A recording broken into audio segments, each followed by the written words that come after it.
Welcome to Archive Obscura. Please help us bring you more of this type of content by liking and subscribing.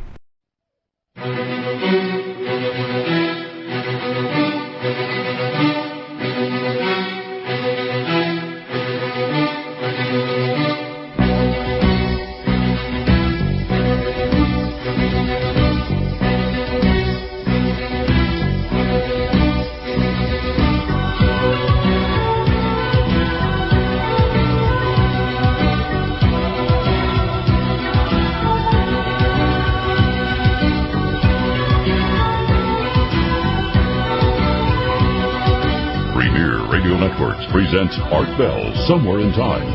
Tonight's program originally aired June 1st, 1995. Here again I am. It's an open line session. Anything you want to bring up is fair game. Talking a lot about Bob Dole's statement yesterday and whether he really meant it, whether it came from the heart or the White House reflecting eyeballs.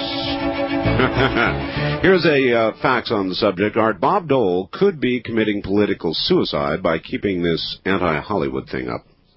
It's quite obvious that he has not seen Natural-Born Killers, and if he did, he'd see the message is about how we, the public, tend to glorify the O.J.'s, the Tonya Hardings, and the Loretta Bobbitts, and how we tend to become obsessed with the real-life details of their crimes. If Bob Dole wants to be president, he needs to focus on the issues which are on the people's minds. It certainly isn't government regulation of what Hollywood puts on the screen. It's crime, the economy, and welfare reform. People who want Hollywood and television productions regulated, to me, are lazy parents. They simply want to be able to drop their kid off at a theater, and they want to drop their kid in front of the boob tube and be done with it. Why don't they try parenting? I do it. I enjoy it. Bob needs to do the right thing, stick to the real issues, and don't play to the religious right which Pat Buchanan seems to have a happy home with. Signed, Eric from Grants Pass. That was well written, Eric, and I think right to the point. I want to now repeat that we're going to be reading the Pope's predictions to the year 2000 because of the very now close date of June 5th mentioned in them. And I will do it only once. I will do it next hour when we have the final radio stations for the evening joining us. We'll do it in the next hour. And that way I won't have people calling back and saying, oh, I missed it, you're going to have to read it again, which I inevitably do. So get ready for that next hour. On the wild card line, you're on the air. Hi. Good morning, Art. Jerry from Minneapolis. Hi, Jerry. Hi. Real quickly, Eric is right on principle, but wrong on tactics. The religious right are the balance of power. They're the swing vote. I think that may well be true for the right, yes, Real quickly, first off, does your cartoonist friend in, I believe it's Phoenix, have the bubble with Cop Killer, Pulp Fiction, and Natural-Born Killers inside of it, leading over to the gunman who is probably young and a juvenile in the street and killing people? Much like you were blamed, along with our talk radio. Well, I was going to say you could do a cartoon like that and just put a little extension, a little lightning bolt, my name there again. Well, let's have a little consistency here. The First Amendment, either it's an absolute right with responsibility implied, or it's politically correct. No, it's a very well-made point. I mean, very well made. Also, one more thing, Art. It was a little over a year ago, probably almost 2 years ago now, that Janet Reno was calling for specific laws and censorship against these same Hollywood types. Bob Dole is only suggesting to act responsibly. I'm not a defender of Bob Dole, but he was asking on a voluntary basis. Oh, it's true. No, all of that is true. I think the question is more whether this is something that Bob Dole really feels as an issue, something important to him, or just something he thinks he needs to say. Oh, he's just a classic tactical politician. I don't have much. I'm not too impressed by him, but I'm just marveling at the delicious irony of listening to the liberals talking today about how he has no right to say this, and how can they defend what's going on in Hollywood? And yet Janet Reno, they never gnashed their teeth 2 years ago when she was speaking up asking for laws. Well, I'll tell you. All right, thank you. I'll tell you what CBS said. They observed that this may be difficult for President Clinton because a lot of money and a lot of support of course, come from Hollywood to the president. And if the right makes Hollywood a big issue, it may be that Mr. Clinton will have to sort of sidle away from his close Hollywood connections. CBS seemed to be nearly bemoaning that possibility. Nevertheless, I want to be fair. What Bob Dole said has value. The trouble is that I don't think he believes it. I don't think it's a real conviction of his. Doggone it anyway. I'm sorry that I have to be saying these things about Bob Dole, because actually he's a good man. Bob Dole is a good man. It's just that he's as far into the bureaucracy of Washington as MGM is into that of the movie world. And, I just don't think he's the man to beat Bill Clinton. So I really hate being negative about Bob Dole. But I'm going to say what I think. And I think that what he did was political opportunism, and that's it. On the wild card line, you're on the air. Hi. Yes, Art Bell there. Yeah, well, let me check. Art? Well, yes, hello, this is Art Bell. Hello, this is Wayne from Index, Washington. Wayne, would you turn off your radio for us? Oh, certainly. That's good. So are we on the air? Well, I hope so. You hope so? I didn't hear it. Didn't sound like it on my radio. Uh-huh. But, I had a gentleman called about the Scallion phone number. Yes. And he also has another number. It's his hotline. He updates it every Wednesday at 12. And, yeah, I'd rather not give that one out. I think it's a 900 number, isn't it? Oh, yeah, it is. Yeah. No, let's not give that one out. We'll let him give that out. Okay. And, I was going to ask you about, these big satellite dishes up on top of the hills, you see? Yes. And are they capable of aiming and directing laser beams? Like in a laser warfare? I had this weird dream a while back, and just wondering about that. Well, generally, satellite dishes are exactly that, satellite dishes. Now, I'm not familiar exactly with what a laser would look like, but I think it would not look like a satellite dish, so...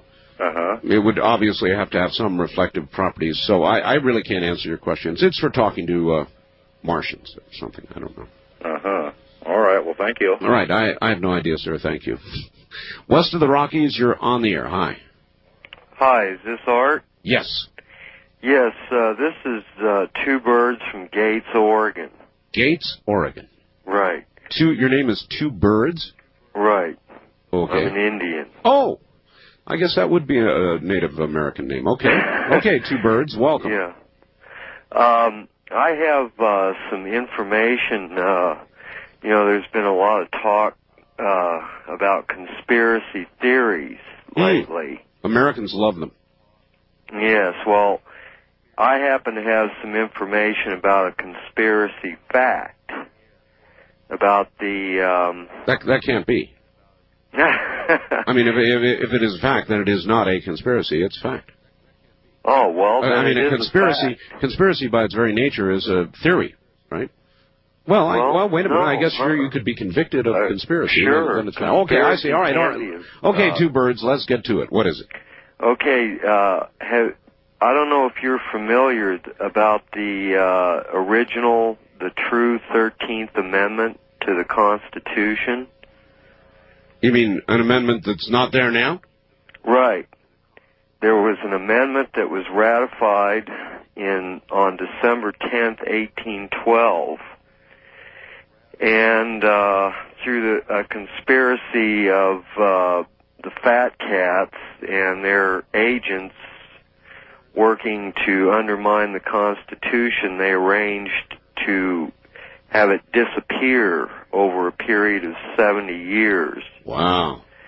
And you mean like one word or sentence at a time? It just sort of... No, they got control of the publishing industry, and through bribery and so forth, You mean like disappearing ink? Well, no, it was like on a state-by-state basis. Uh-huh. It disappeared from the law books in one state, and then another, and then another. And by the time the last incidents that we've been able to discover was 1876. And what was this 13th Amendment that has disappeared? Okay, brief, I can read the text of it. No, just give us the idea. Well, it's just basically it's one long sentence. Which says roughly what? Okay, it says, if any citizen of the United States shall accept, claim, receive, or retain any title of nobility or honor, or shall, without the consent of Congress, accept and retain any present, pension, office, or emolument of any kind whatever from any emperor, king, prince, or foreign power, such person shall cease to be a citizen of the United States and shall be incapable of holding any office of trust or profit under them or either of them. Well, that worries me. You know why? Why? Because somebody sent me a large sword and dubbed and had it inscribed on, I'm talking the big sword. I'm talking a big regular sword. It says Sir Arthur Bell on it. Now, you're in trouble. Well, it sounds that way. All right. Well, thank you very much for the call.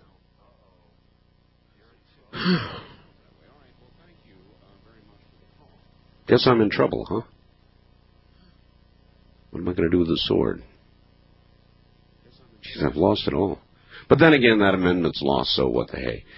On the wild card line, you're on the air. Hi. Well, hi, Art. Hi. Let me turn my radio off here. Turn your radio off and get closer to the phone or something. It's hard to hear you. Oh, okay. Here we go. Where are you calling from? I'm calling from Diamond Springs, California. Okay. And I'm Bill. Okay, Bill. I guess you didn't get a chance to watch Ted Koppel tonight. No, I was on the air. Had Pat Buchanan and Norman Leader on. I see. And it was an interesting exchange. Well, now, you see, Pat Buchanan, I would imagine, would be able to do a better job on Hollywood than Bob Dole did yesterday. So I bet it was. Well, he spent most of his time defending Bob Dole. He didn't make any judgments as to whether Dole, believes in his heart of hearts that what he said. He just marveled at the depth and breadth of what he laid out, because this is kind of a watershed thing, because no one's gotten really specific until Dole did what he did. Well, he did. Time Warner, obviously, in fact, they had the CEO or, the head monkey bucket, Time Warner, and all he could do was label the thing some kind of ad hominem attack, which is not the case at all. It was a very detailed attack. It was. And I tend to agree with it, and I don't care whether Bob Dole means it or not. He's playing politics with this. Yeah. What he said is true. Yeah. What he said reflects my feelings. And if I got out in front of my house and yelled it at the top of my lungs, no one would hear it.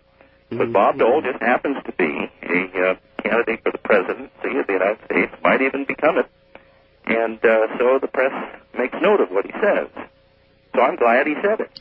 Well, okay, sir. I am not going to take issue with what Bob Dole said, because basically, with the exception of Natural Born Killers, which I bet he hasn't seen, I agree. And the values of Hollywood are very troublesome. However, there is this thing about the First Amendment. I delineate between adults and children. I mean, most of you adults, you can... I said this last hour. I've seen Natural Born Killers. It had production value. There was lots of killing in it, but it was not gratuitous without a redeeming value or a dramatic value or story value. All of that was there. So I wouldn't have picked that movie. There's plenty of other ones out there with true gratuitous violence and no production value that I could discern at all. But more important, I think, is whether or not I believe that Bob Dole means what he said, or whether he's saying it just because he wants to be president. That's what I think. It was just a political statement. I like people who mean what they say and say what they mean. I am suspicious of people who do things for political convenience and gain. And I know that that's what politicians do. And that's what Bob Dole did. And so I guess I'm just observing. Well, Norman Lear said the following, quote, Hollywood, in its presentation of violence and sex, has no more to answer for than the Congress of the United States. The name of the game in the entertainment business is short-term profit. This is exactly what Congress is all about. How you can get elected in the short term and every other value be damned, end quote. Now that probably is also a fair statement, isn't it? Regarding politics. How you can get elected in the short term and every other value be damned. And I thought that was a reasonable response to Mr. Dole's blast at Hollywood. Dole's not wrong. I just don't believe that he means it. He has had a very long and somewhat distinguished career with some blemishes. But he's never harped on Hollywood before. And when you hear him now harping on Hollywood, you can, you look in Miss Dole's eyes, you see little shimmering White Houses. And when he attacks something like Hollywood, the White Houses sort of, they get a little brighter. They pulse. East of the Rockies, you're on the air. Hi. Good morning, Art. KWHN, Fort Smith, Arkansas. Yes, sir. I know you're not going to agree with this, but I think if Bob Dole, if he gets the nomination, I believe he'll do more harm for the Republican Party than Clinton being in office for another 4 years. Well, you're right. I don't agree with that. I look at it this way. Bob Dole does not represent the up-and-coming Republicans in the Republican Party. Well, I do agree with that. I mean, he has, if you look back at everything he has done, he is basically flip-flopped almost as much as Clinton. He has made... yeah, there's no question about it. Bob Dole's a compromiser. Bob Dole's been all his adult life a compromiser. It's what he does. I mean, that's what a minority leader and then a majority leader, that's what they do. It's compromise. It's not good. One vote. It's not good training for strong leadership, in my opinion. He touts it as such, but a life of compromise is not a good OJT for a president who's got to make decisions. If he can't make decisions now, what good will he do if he is elected, which I don't think he will be, by the way, but if he is elected, he'll hurt the Republican Party. It would be better for Clinton to be in there and let him do his political pandering like he's doing right now than for Dole to get in there and turn away some of the young Republicans that are coming up. Well, frankly, thank you. I don't really like either possibility, and I'm hoping for something else.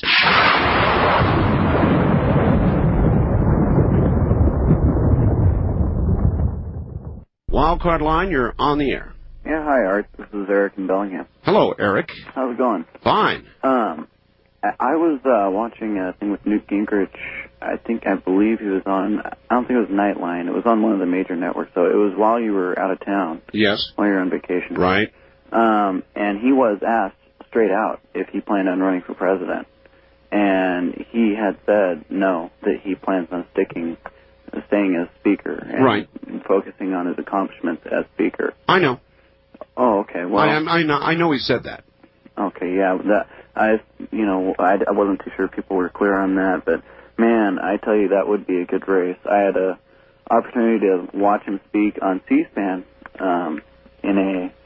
He was speaking in front of a bunch of realtors, which anybody else, it would have been a boring type thing to watch. But man, I was just captured by what he had to say. Look, the guy is an intellect. There's absolutely no denying it. Love the guy or hate his guts, you've got to admit he's an intellect. Yeah, he's brilliant. And sure. When this thing was over with, I couldn't believe that I wanted to hear more.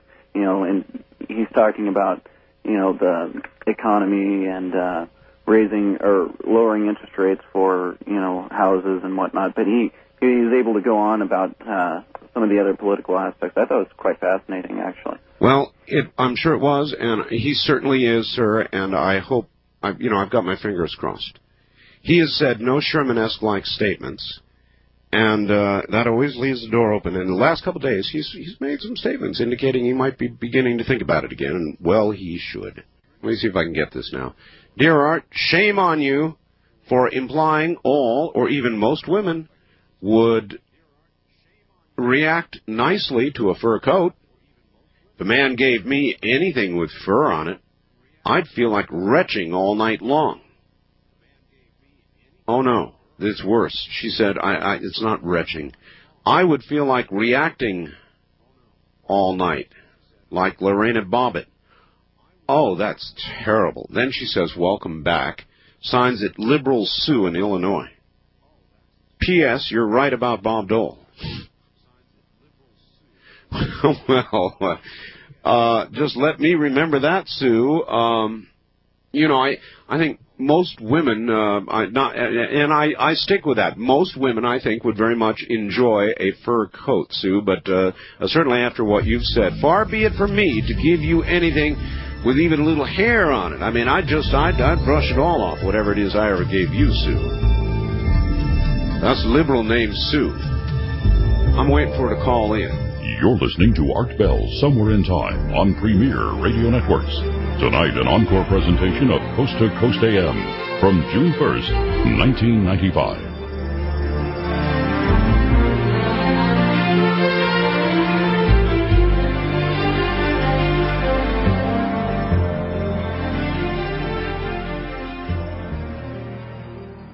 I'm fine.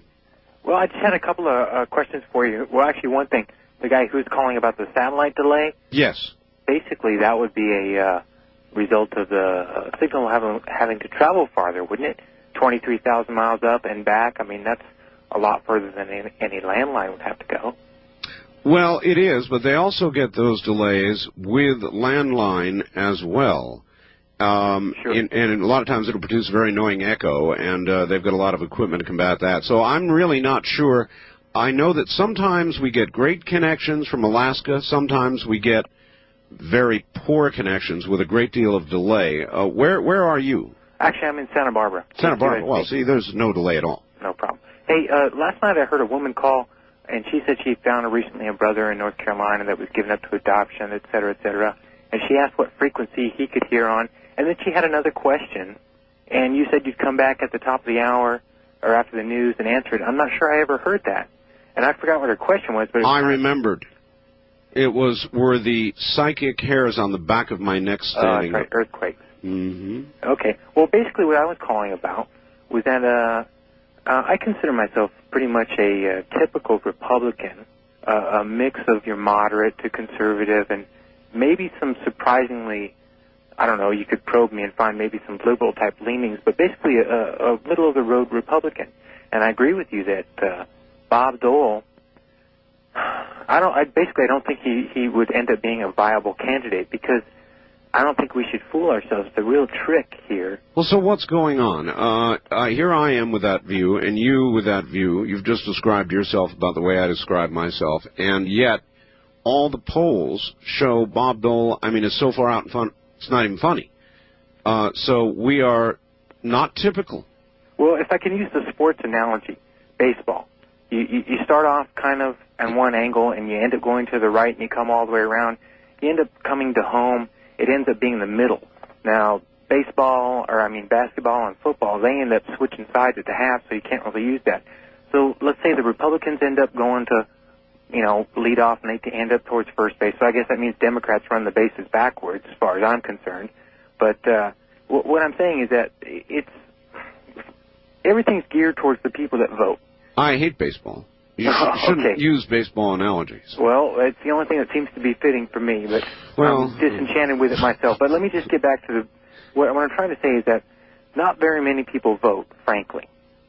And it seems to me a bit of a game in that there's the posturing. You start off on one degree, and you come around towards the middle. Even some astute politicians such as Truman and Nixon recognize the fact that you start off leaning, say Nixon would be towards the right a bit, and then you end up coming towards the middle to win it. Yeah. Now, I just see where Dole is positioning himself too early, way too far right, to where that leaves a lot of room for Clinton to slide over in the middle and easily win the thing. Well, that's a very good point. Thank you.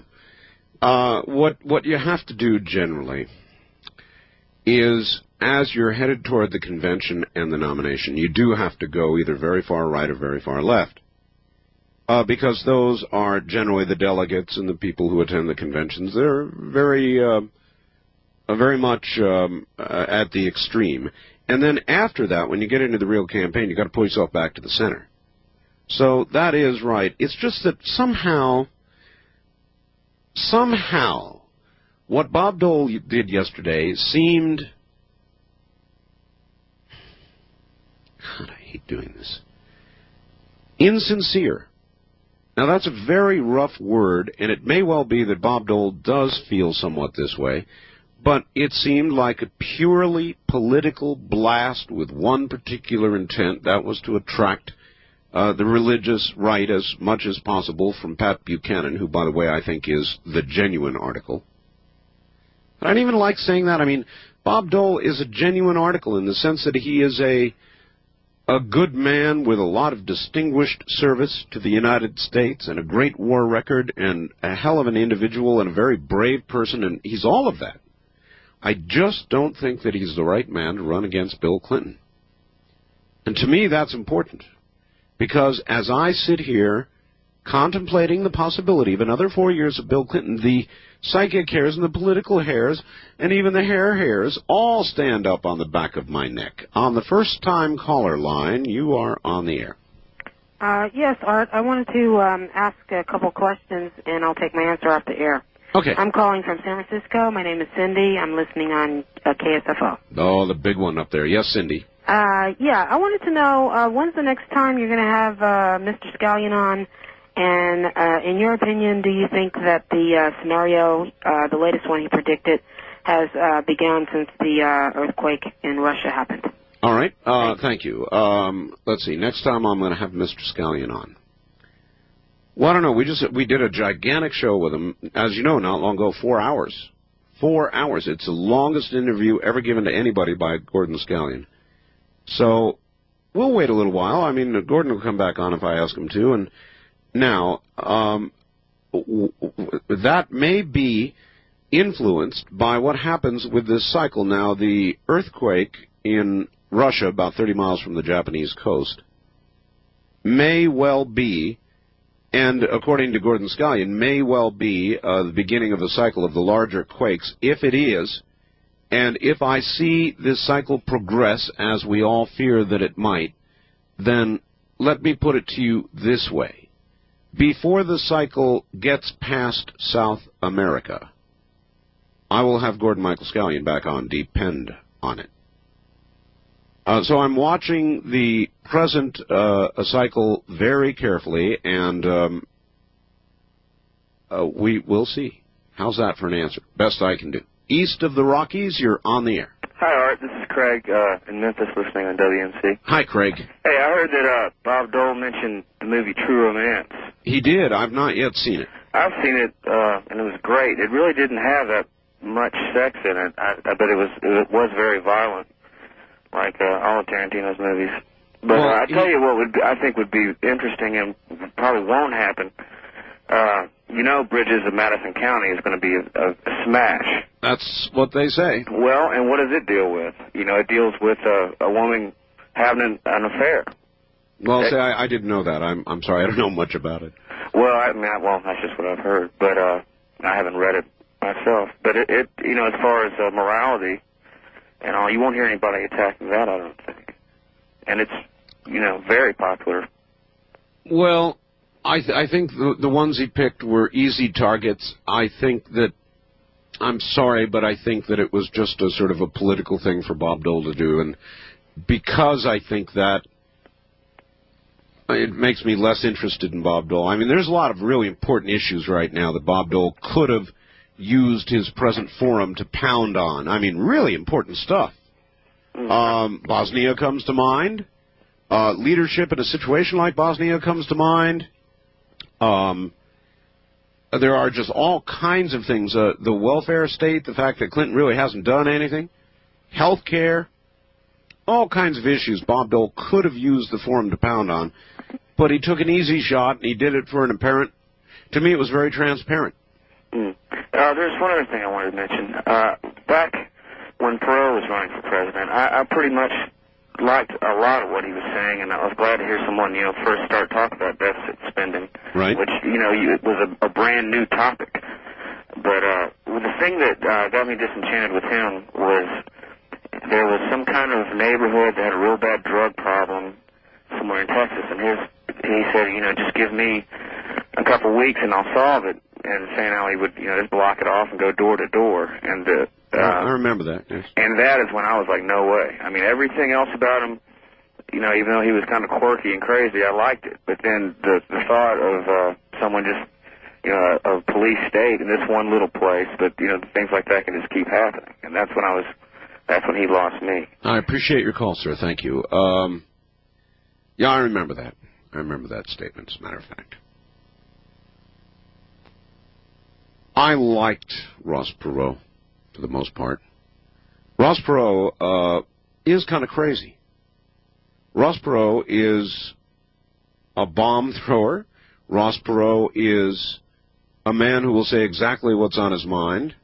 Ross Perot is somebody who would have shaken up Washington in a way it's never been shaken up before, and it would have done a lot more good for Washington than Bill Clinton's done in the years he's been there. I voted for Ross Perot. I agonized about that. I mean, I got so angry at Ross Perot when he dropped out, I could almost not go on the air. I was red-faced. And then the campaign went on and on and on.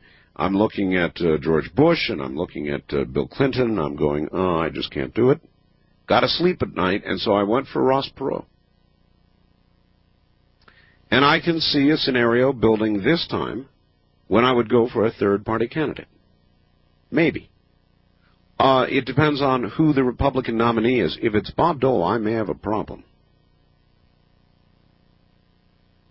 Yeah, we'll see. I tell you, Newt Gingrich and Bill Clinton, now there you'd have an election. There you'd have something worth the price of admission. There you'd have something that would be a rip-em, tear-em election of the century. If the O.J. Simpson trial is the trial of the century, this would be the election of the century. No doubt about it. First-time caller line, you're on the air. Yeah, hi, Art. Let me turn my radio off here real quick. Thank you. I really enjoy your show. It gives me a lot to think about during the daytime. And something I was thinking about, have you seen the movie The Lion King? No, but okay. I would like to. Yeah, it's a good movie. It's a good family movie. Disney always had a little dark side in their pictures. Anyway, my 8-year-old boy, he was noticing that when the bad lion, his name is Scar, took over the kingdom. Yeah. The kingdom, it went to crap. It just, everything died. There was no water. And he told me that he thought it was similar to the way Bill Clinton was running America. But like the bad Lion King, huh? Right, yeah. I see. And he was real attentive about that. And he also said that Bill Clinton's like yesterday's newspaper. What he says today doesn't matter tomorrow. Well, that's true. Thank you very much for the call. I agree with that. Look at his statements of the last few days. It's kind of like, well, we're not going to put ground troops in Bosnia. Then, well, maybe under these conditions, we will put ground troops in Bosnia. And then the next day, no, we're not going to put ground troops in Bosnia. We'd spill a lot of blood. Now it's all in the space of, count them, 1, 2, 3 days. I have given up.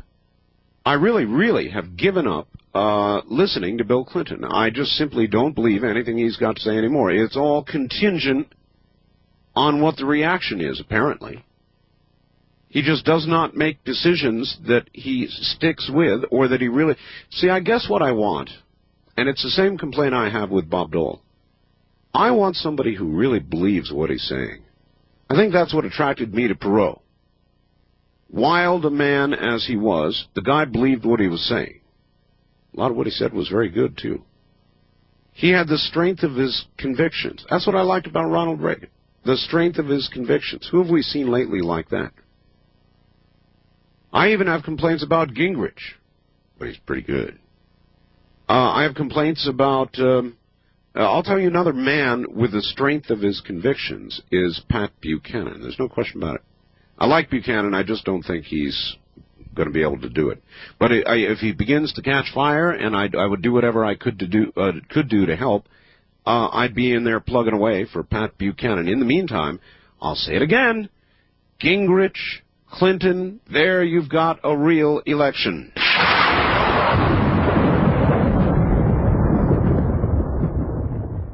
West of the Rockies, you're on the air. Hi. I just hung up. I beg your pardon? Art. Yeah, I'm sorry. I was playing with the phone, and I thought you were part of it.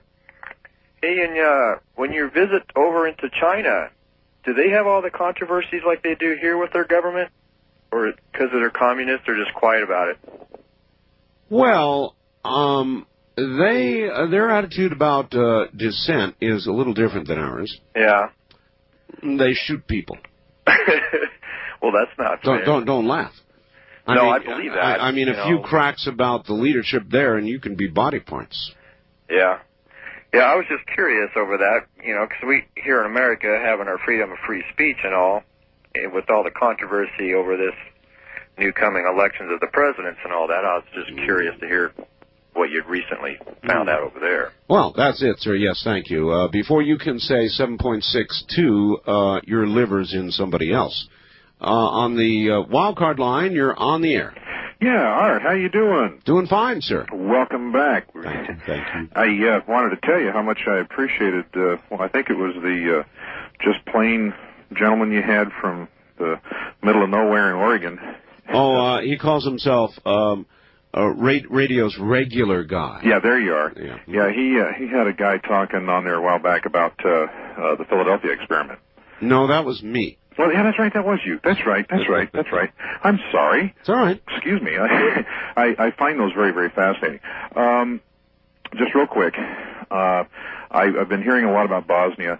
Tonight on CBS News, or I think it was NBC News, they were talking about how the president was changing his mind again, and that there might not be any ground troops committed. However, there are some 2,000 troops in Germany now preparing, and so on and so forth. Live fire exercises, yeah, they're getting ready to go in, sure. Well, my son is in one of those units in Germany. He told me last October that he was going to be going to Macedonia. He called me in April and said May 16th was the day they were going to Macedonia. I said, where are you going to be? He says, we're going to be about 100 yards from the Bosnian border on an outpost overlooking this whole thing. Yep. And I said, you mean to tell me you're going to be out there where the bullets are flying? He says, well, when his advanced troops went in to set up the outposts, the Bosnians went into a heightened state of alert because they thought the United States was going to invade. Yeah, your son is what's known as a tripwire. Yeah. Well, the thing is, they say there's only 500 of them, but actually they sent the whole battalion. There's about 1,500 of them down there. Well, maybe. It's a tripwire. In other words, if they come across the border, that's it. Then we are involved. Then we are at war. And frankly, if they begin to cross borders, then I think there will be very little choice anyway. Yeah. Well, the thing I told him was, I said, well, make sure you shoot back. He said, the UN commander is a Swede, from what I understand, and hates Americans.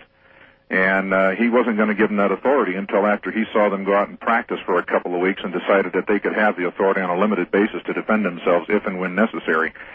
And I thought, well, son, I'm not real happy that that's what's going on, but if that's the case, make sure you, when you shoot, make sure you shoot to kill to defend yourself, because they're not going to stop. So anyway, I don't know how many American people know that, but I tried to get to... Well, I'm glad you said it, and I would just... The advice I would give my son is to hell with Mr. Swede. If somebody shoots at you, shoot back and shoot to kill. That's it. Well, I told him, I said, they're going to probably be wearing body armor, shoot for the head and run like hell.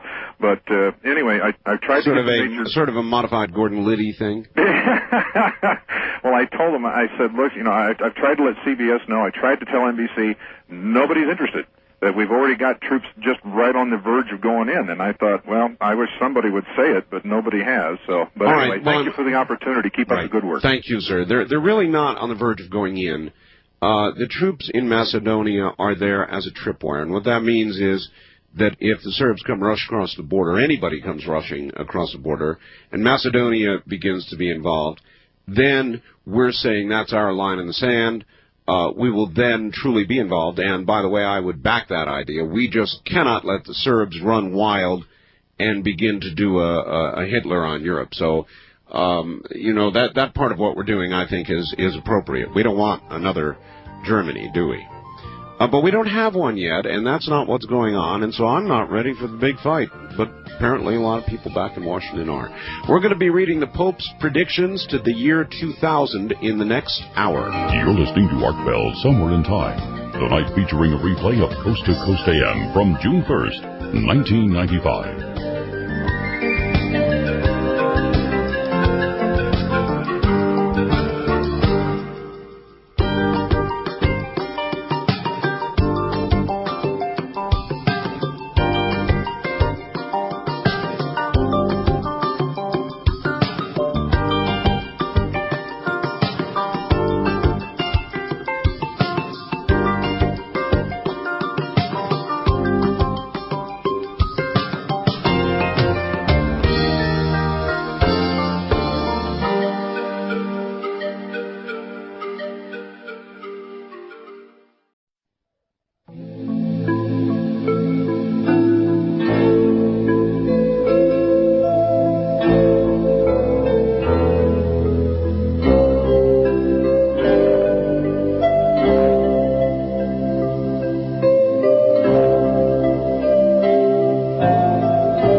Somewhere in Time, tonight featuring a replay of Coast to Coast AM from June 1st, 1995. This is kind of a Bob Dole Goes Hollywood night.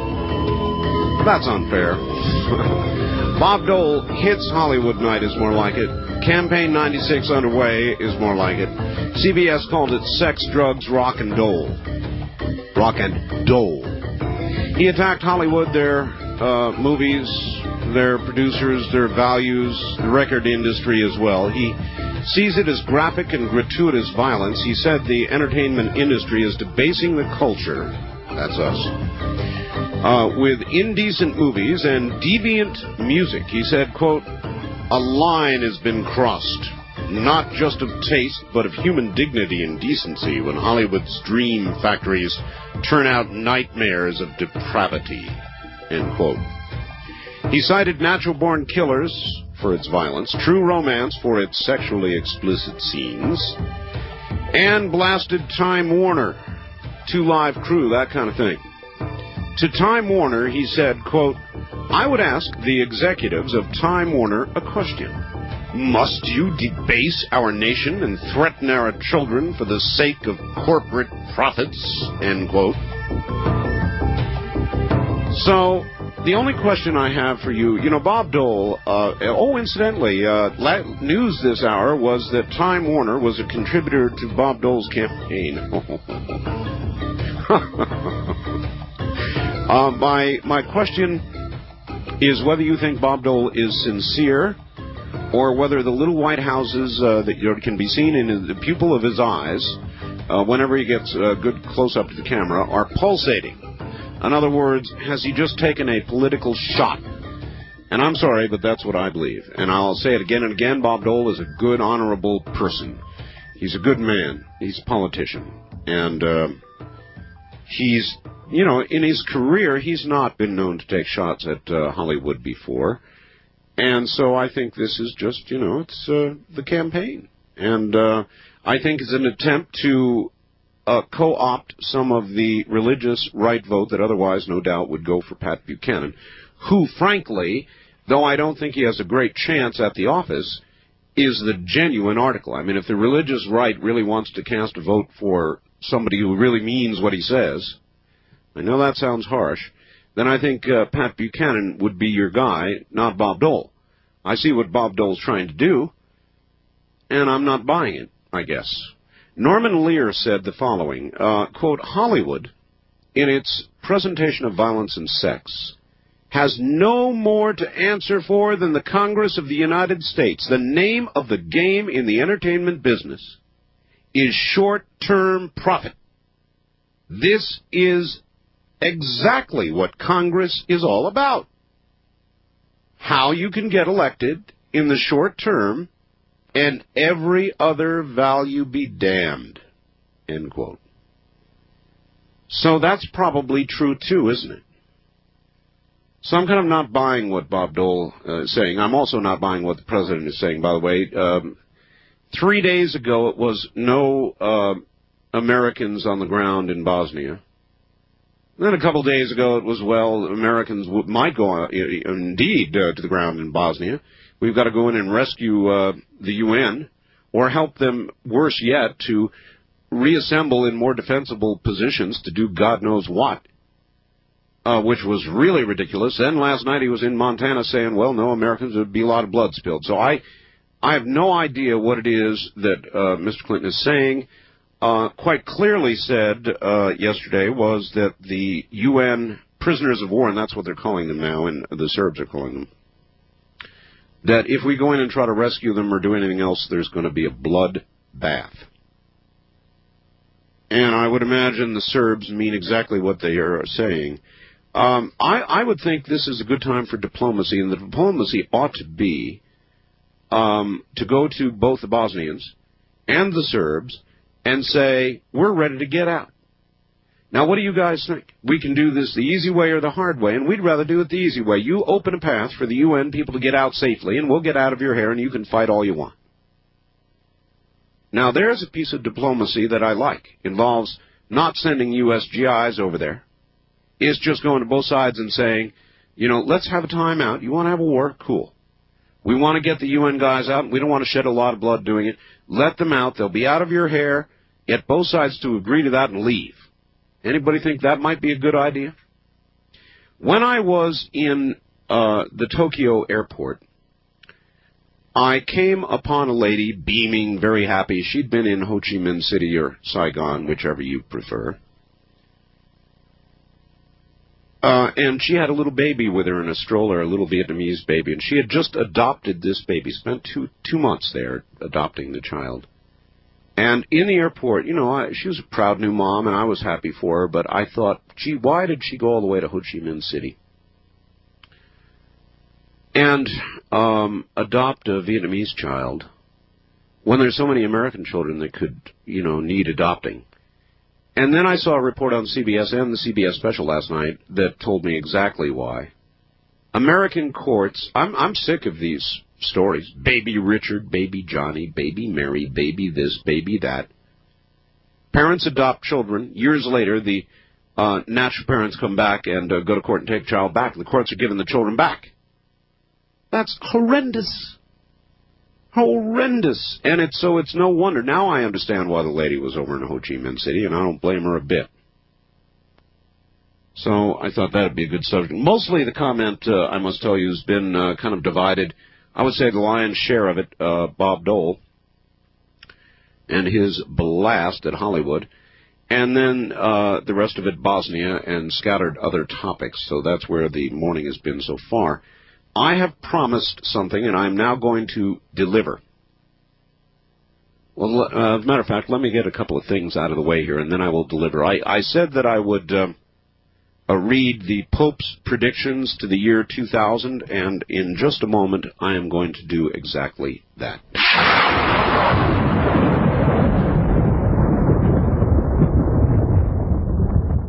Okay, here we go.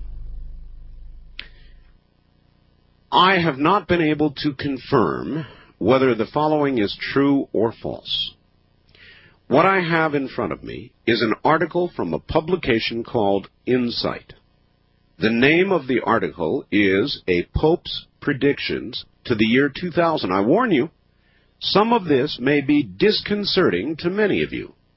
I also want to preface it with what they have prefaced the article with, entitled Editor's Note. The following is from the diary of Pope John the 23rd, who reigned from 1958 to 1963. This copy that appears in total was distributed by certain groups in several Catholic churches in Metro Manila. the world will suffer through a painful period of violent wars, deadly famine, and destructive natural disasters over the next 8 years. But that nightmare will be followed by a lengthy stretch of love and harmony, a beautiful, serene heaven on earth. Those startling predictions come from the sensational lost diary of Pope John XXIII, the beloved pontiff, who died June 23, 1963. The dusty, leather-bound diary contained handwritten predictions and was found by a Vatican cleaning woman who was sorting through boxes stacked in a little-used storage room. The entries clearly spell out the assassination of John F. Kennedy, the Vietnam War, the unrest in the Middle East, the fall of communism years before they took place. Later entries call for even more troubled times. Pope John had periodic visits from both Jesus and the Virgin Mary, says a reverend who's pored over the wondrous tales. These sessions in the Pope's chambers resulted in fantastic glimpses into the future of mankind. The Pope was saddened to learn that conditions will get much worse before they take a sudden, sensational turn in the year 2000 that will return the world to the pristine beauty that was here for Adam and Eve. Pope John writes of heavenly visitors arriving by June of 95 in flaming chariots of steel. These special visitors will arrive at the height of despair and help man heal his wounds and work together to right all the horrible wrongs. Father D'Angelo, now 73 years old, has agreed to release some of the diary entries made between February of 1959 and April of 1963. The scrawled messages reveal a frightened and excited pontiff who decided to keep his meetings with Christ and the Madonna a secret. The first appearance of Christ took place February 12, 1959. Pope John notes, quote, "Dear God, I have been blessed like no man before me. The Savior has granted me a special audience here in my chambers. He tells me that I've been chosen to hear the truth no matter how awful it may be. It scares me a bit to be so entrusted, but I am honored all the same. Jesus tells me the Virgin Mary will come soon to deliver the first news of what will be." Now, the diary entries. Here we go. April 7th, 1959. She is more beautiful than I had ever imagined. The Madonna is a joy to behold. I just wish her message was a more positive one. She says in 4 years' time, the world will lose a great leader and a powerful nation will find itself involved in a conflict it cannot win. The fighting will take its toll on the battlefield and from within as the population despises the loss of its young men. The Holy Mother sheds tears as she describes the heartbreaking vision. August 17th, 1959. The Madonna's second visit is much like the first. She speaks sadly of unrest in her homeland, a change in the balance of power, and much blood being spilled in the sand. She says several madmen will send their people into battles in the name of God, but the Creator has nothing to do with these senseless struggles among brothers. January 30th, 1960. Christ comes to me again. I yearn to tell my fellow Christians of these miraculous appearances, but I am advised to keep quiet until the time is right. I cannot help but think that I could perhaps head off some of the terrible trouble that looms for all of us, but Christ tells me that misery must take place for the master plan to succeed. June 13th, 1960. The Virgin Mary says the world will get a false sense of hope 30 years from now when the chains of repression are shattered throughout Eastern Europe. The joy, however, will be short-lived as the freed people fight among themselves on how to run their countries. Thousands of poor, innocent children will perish due to the foolishness of their fathers. March 6th, 1961. Just when I thought my heavenly visits were over, the Madonna comes to me again. She seems tired of the headache that she must share with me. Replace headache, not headache. Heartache she must share with me. My heart aches to see her hurting so. The news again foreboding. The early 1900s will be a period of deadly national disasters. She says paradise will be struck by powerful winds and waves, while killer floods and earthquakes will shatter man's dwellings. By the middle of the decade, regional skirmishes will develop into full-fledged conflicts. As the casualties mount worldwide, famine will strike. The devastation will be like none seen before, especially throughout Africa, where millions will perish. September 23, 1961. She has returned with yet more bad news. It is becoming truly difficult for this humble servant to hear of such overwhelming hardships. The Madonna tells me terrifying diseases will be unleashed on the already weakened population of the world by late 1984. Wars will begin to wind down because the fighting nations will be greatly weakened from within. This is the beginning of the change. Hallelujah. May 19th, 1962. Now brace yourself, because some of this is going to begin to get to be very close.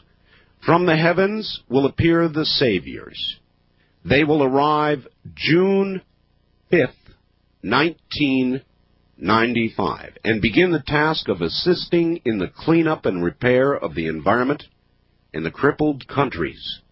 Many will fear these odd-looking beings, but they come in peace, and will, with God's guidance, transform Earth from a charred spinning rock to a lush oasis in space. The survivors will flourish in a world without war, disease, or hatred. My heart is finally at peace with this knowledge that there is hope for humanity. June 2nd, 1962. The Madonna tells me this will be her final visit. It is a joyous one, for she shares tremendous news. As the year 1998 arrives, our heavenly friends will have shared much of their advanced knowledge. Mankind will at last wipe out most of its diseases, and our lifespan will increase to the length of those listed in the Bible. The visitors will also share the remarkable power of resurrection, and throngs of wrongly dead will rise again. Finally, a wondrous miracle will take place in the sky above New York City, December 25th, 2000, the year 2000, when millions will witness the sensational appearance of a Messiah who will announce the beginning of a second paradise here on earth. Pope John the 23rd died a year later, before he ever had a chance to release his predictions. Experts say the diary is 100% authentic, and they urge people to prepare themselves for even leaner times before the beginning of next century. There it is, ladies and gentlemen. That is the Pope's predictions to the year 2000. I thought it timely, aside from all the many requests I had to please read them again, with the prediction with regard to June 5th, 1995. It's obviously a timely moment to reread them. They're unnerving, or they're joyful, or they're many things. They may or may not be true. It is odd that they would come from Manila in the Philippines and be represented to be from the Vatican. I cannot represent to you whether they are real or not real. It's like anything else. I was sent these. They were published in the publication called Insight. And so for whatever it's worth, there they are. The Pope's predictions to the year 2000. Hope you all got to hear them. Incidentally, these are in a text form, and you can get a copy of these by calling our bulletin board service, which is open 24 hours a day with many photographs and these predictions. You're listening to Art Bell, Somewhere in Time, on Premier Radio Networks. Tonight, an encore presentation of Coast to Coast AM from June 1st, 1995.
Radio Networks presents Art Bell Somewhere in Time. Tonight's program originally aired June 1st, 1995. Good morning, everybody. I'm Art Bell, and let me finish up by again saying the Pope's predictions to the year 2000, along with about now over 30 or 35 photographs, are in our bulletin board, and I would like to urge any of you who would like to get any of those photographs to do it this morning, because I have now received the balance of the photographs from the trip to the Orient, which for me included Hong Kong, Canton, China, up into Communist China, Bangkok in Thailand, and Tokyo in Japan. And I took photographs everywhere, and of course I took your standard basic temple photographs and river photographs and all the beautiful stuff you normally. But to me, and I might add, with my wife's blessing, there are some very beautiful women in all of those locations, even up in Communist China. And so I sought out several beautiful women from each country, and I took their photograph, and I've got some of those photographs. I think they are as much of a... You see, I love women, and they're as much a part of anybody's culture as temples and all the rest of it. Women are serious animals. And so I've got some real beauts. And I do have some beautiful photographs of...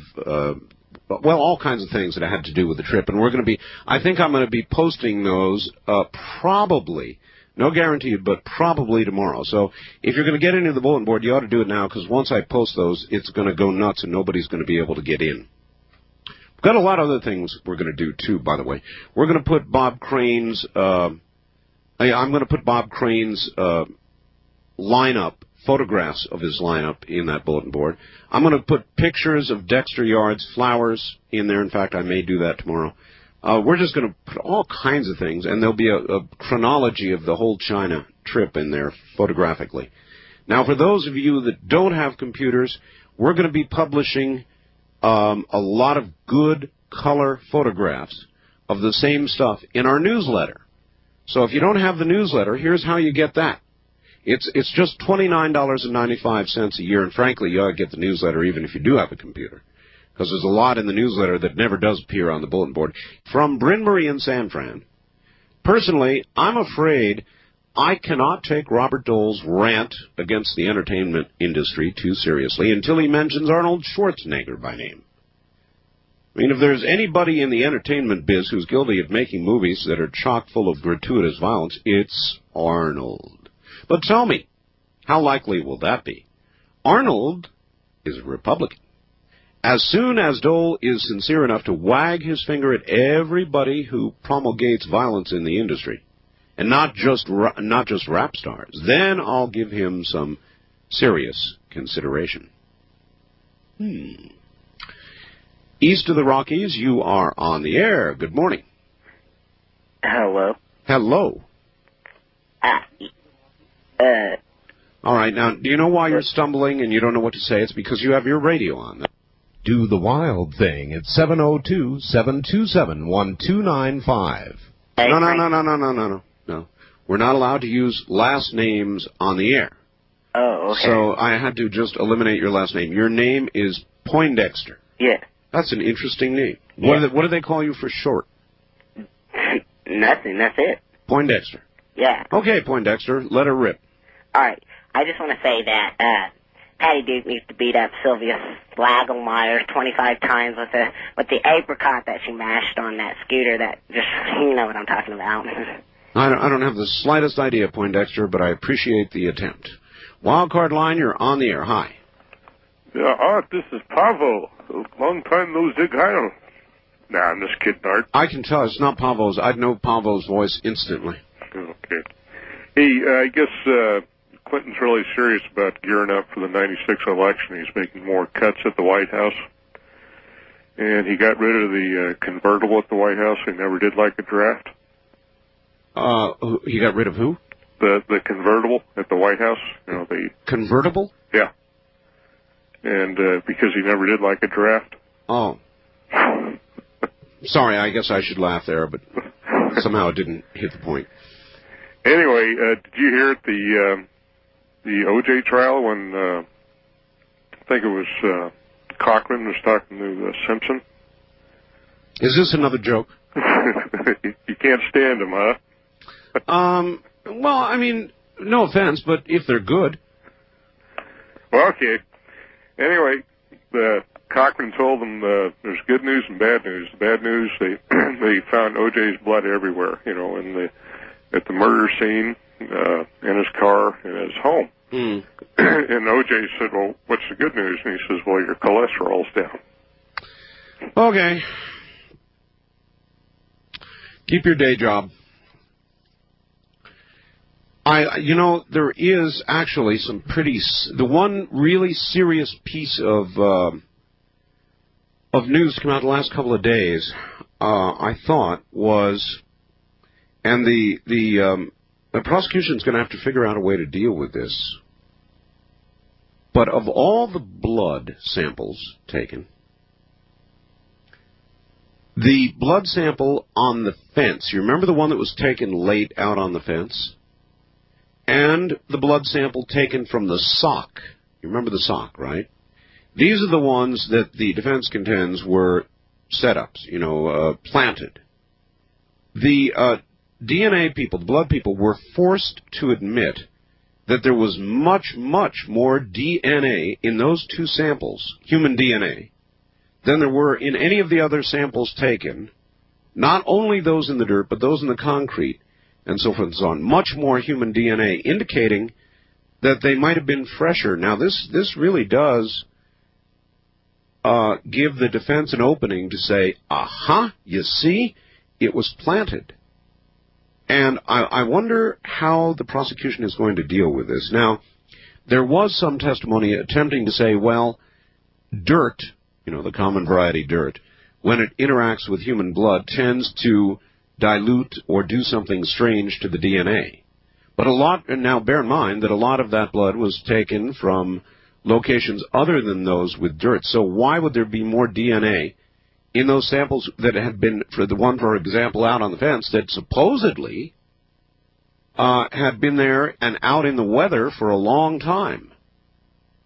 I thought that was a very interesting a bit of testimony. West of the Rockies, you're on the air.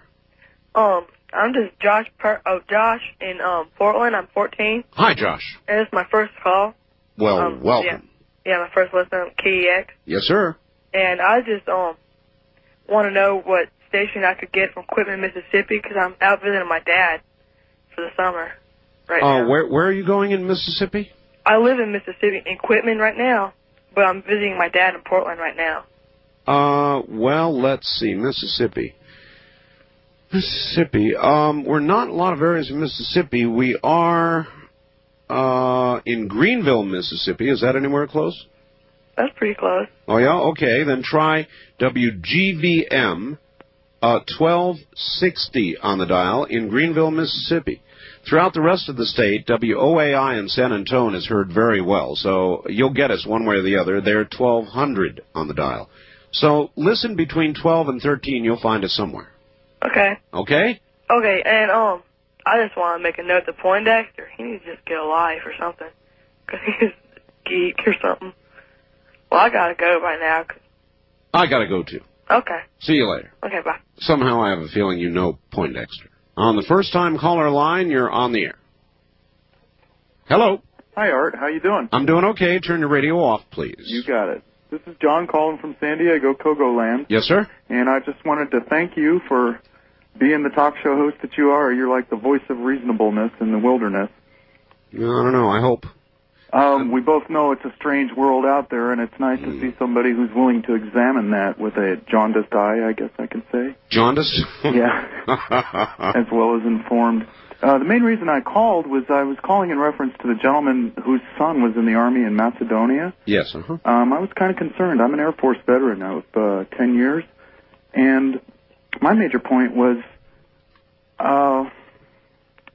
with the security measures that go on in troop movements and stuff, I was surprised that his son had the freedom to, I guess, transfer that information to his father. I appreciate his father's stand on everything and such, but, the lives of his son's compatriots or fellow soldiers could be on the line because of information like that. How do you feel about that? Well, I think that the military monitors mail from sensitive areas, and if the military didn't want it known, they would have blacked it out. Okay. And that was it. All right, sir. You have a good night. You too, and thank you very much for the call and the kind words. Wildcard line, you're on the air. Hi, this is Dane from San Diego. Yes. About the entertainment industry, I kind of think that the far right uses the entertainment industry the way the left uses gun control. It's kind of like one of those superfluous issues that's only used there to push hot buttons. You know? Well, then my only question would be, then, if that's true, how come the far right makes absolutely no progress against the entertainment industry and the left gets guns banned? Because the media is really biased, and the thing is, when the far right talks, they're just talking. They don't try and push legislation.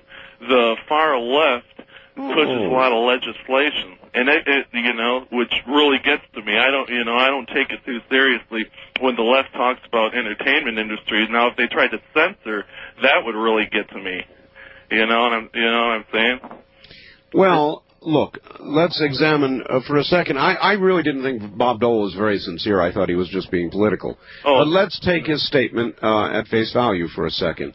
If what he said is true, then to simply state it and note it, and if it really has the effect he says it's having, then what other course of action other than some sort of censorship?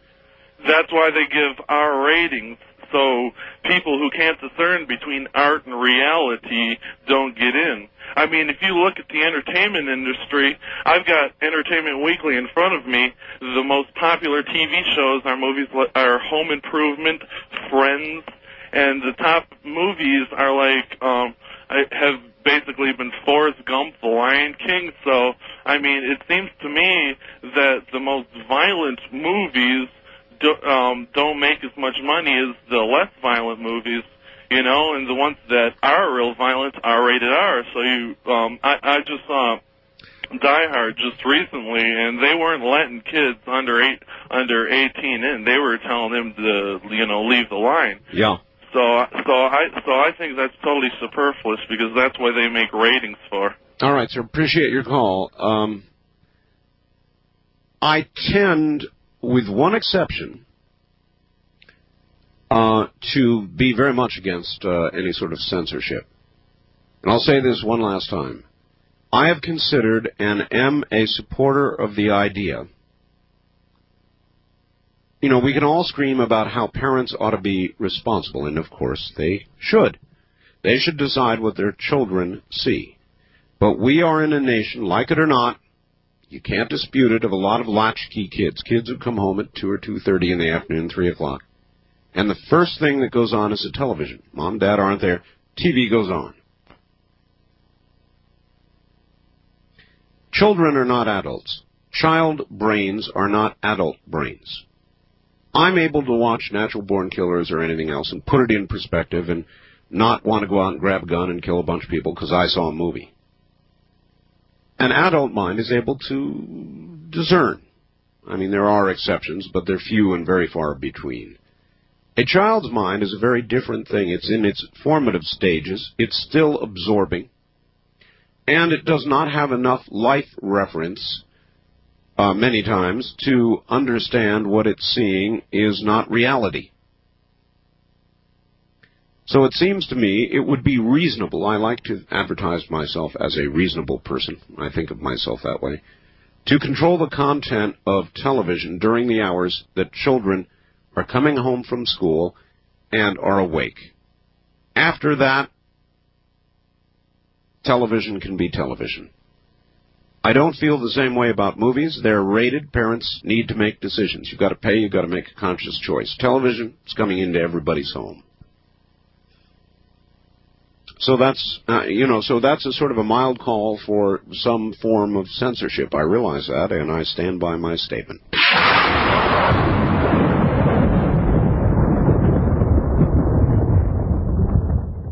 On the toll-free line, you're on the air. Hello. Hi, this is Joe in San Francisco. Hi, Joe. I'm the Newt fan out here. Oh, you are? All right, okay. I think Newt's going to run. I'm almost sure of it now. You know, I would think that a Newt Gingrich fan in San Francisco would be in danger of being lynched at the very least. Well, yes, you might say that. I mean, would you, for example, go down the street shouting, Newt, Newt, I love Newt?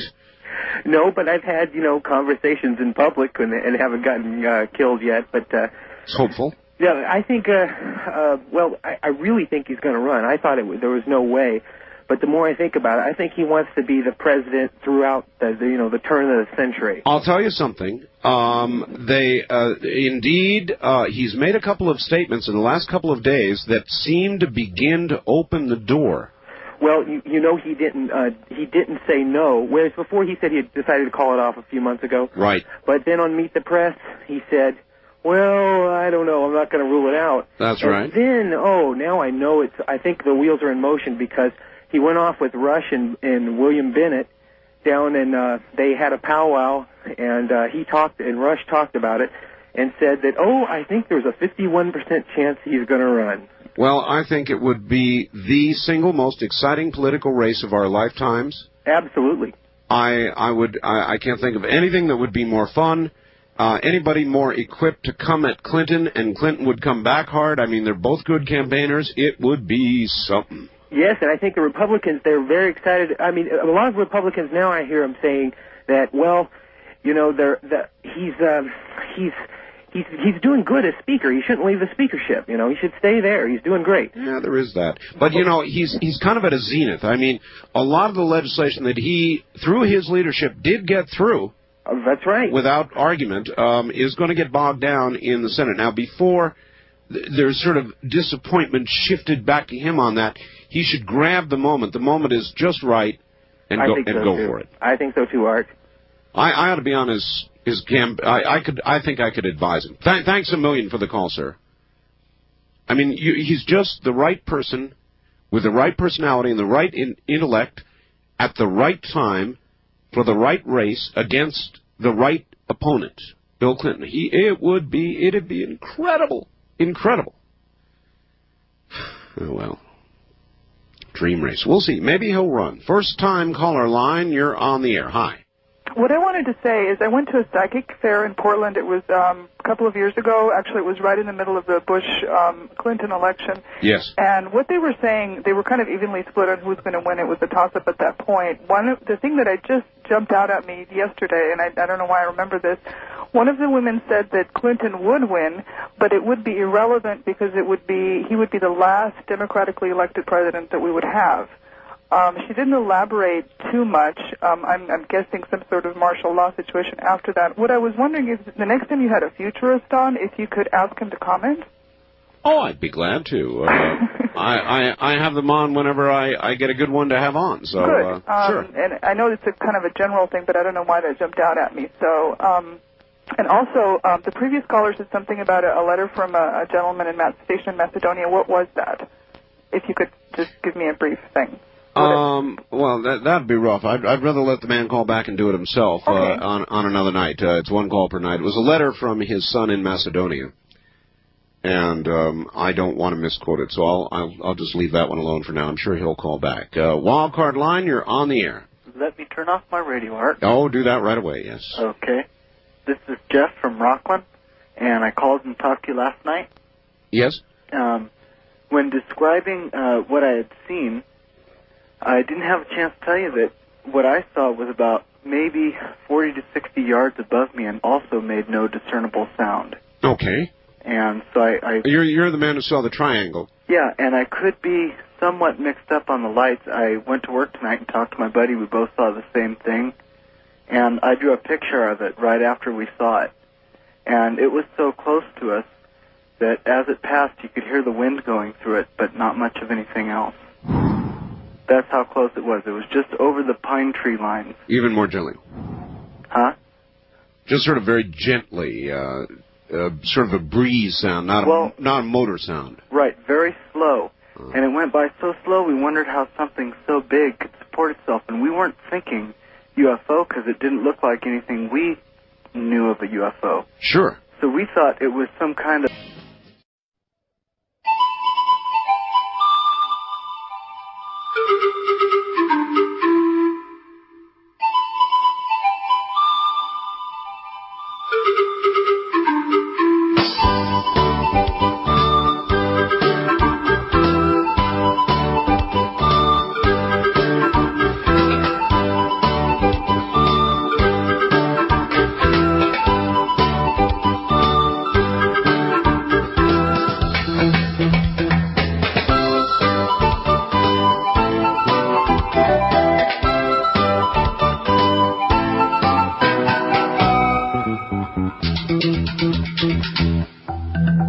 Premier Radio Networks presents Art Bell, Somewhere in Time. Tonight's program originally aired June 1st, 1995. This is the final outrage. Has to be the final outrage. I can't believe it. There's somebody I know. His name will be Joe. His name is Joe, actually. And he does business in Southeast Asia a lot. And he just sent me a fax that's hard to believe. Dear Art, welcome home. Tonight is the first time that I caught your show since your return, so I unfortunately missed the comments you must have made about your trip. Of course I did, for days. Would like to have heard them. I don't know what date you arrived in Bangkok, but I arrived on Sunday, the 14th of May. When I opened the Bangkok Nation newspaper, the attached cartoon jumped out at me. Ladies and gentlemen, you know what it was? The Benson cartoon. I can't believe it. It was in the Bangkok Nation newspaper. Anyway, he goes on, I was furious. I wanted to call the editor and tell him you were coming to Bangkok and wanted an interview to rebut this outrage. Then the humorous side of this unfairness hit me.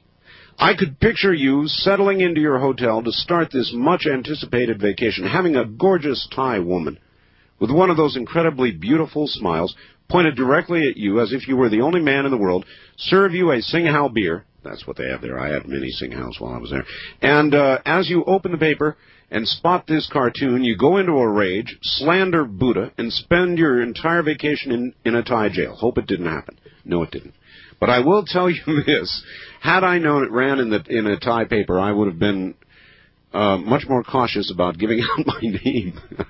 In addition, I would like to note that in Thailand, the one thing I'm told you do not do is slander the king. Now, in Thailand, to slander the king is to go to jail. I'm not as sure about Buddha, but I doubt good things would happen. Certainly, if you slander the king, you go directly to jail without passing go in Thailand. They tell you that right away. Criticize, if you wish, the bureaucracy. The Thai people don't mind that.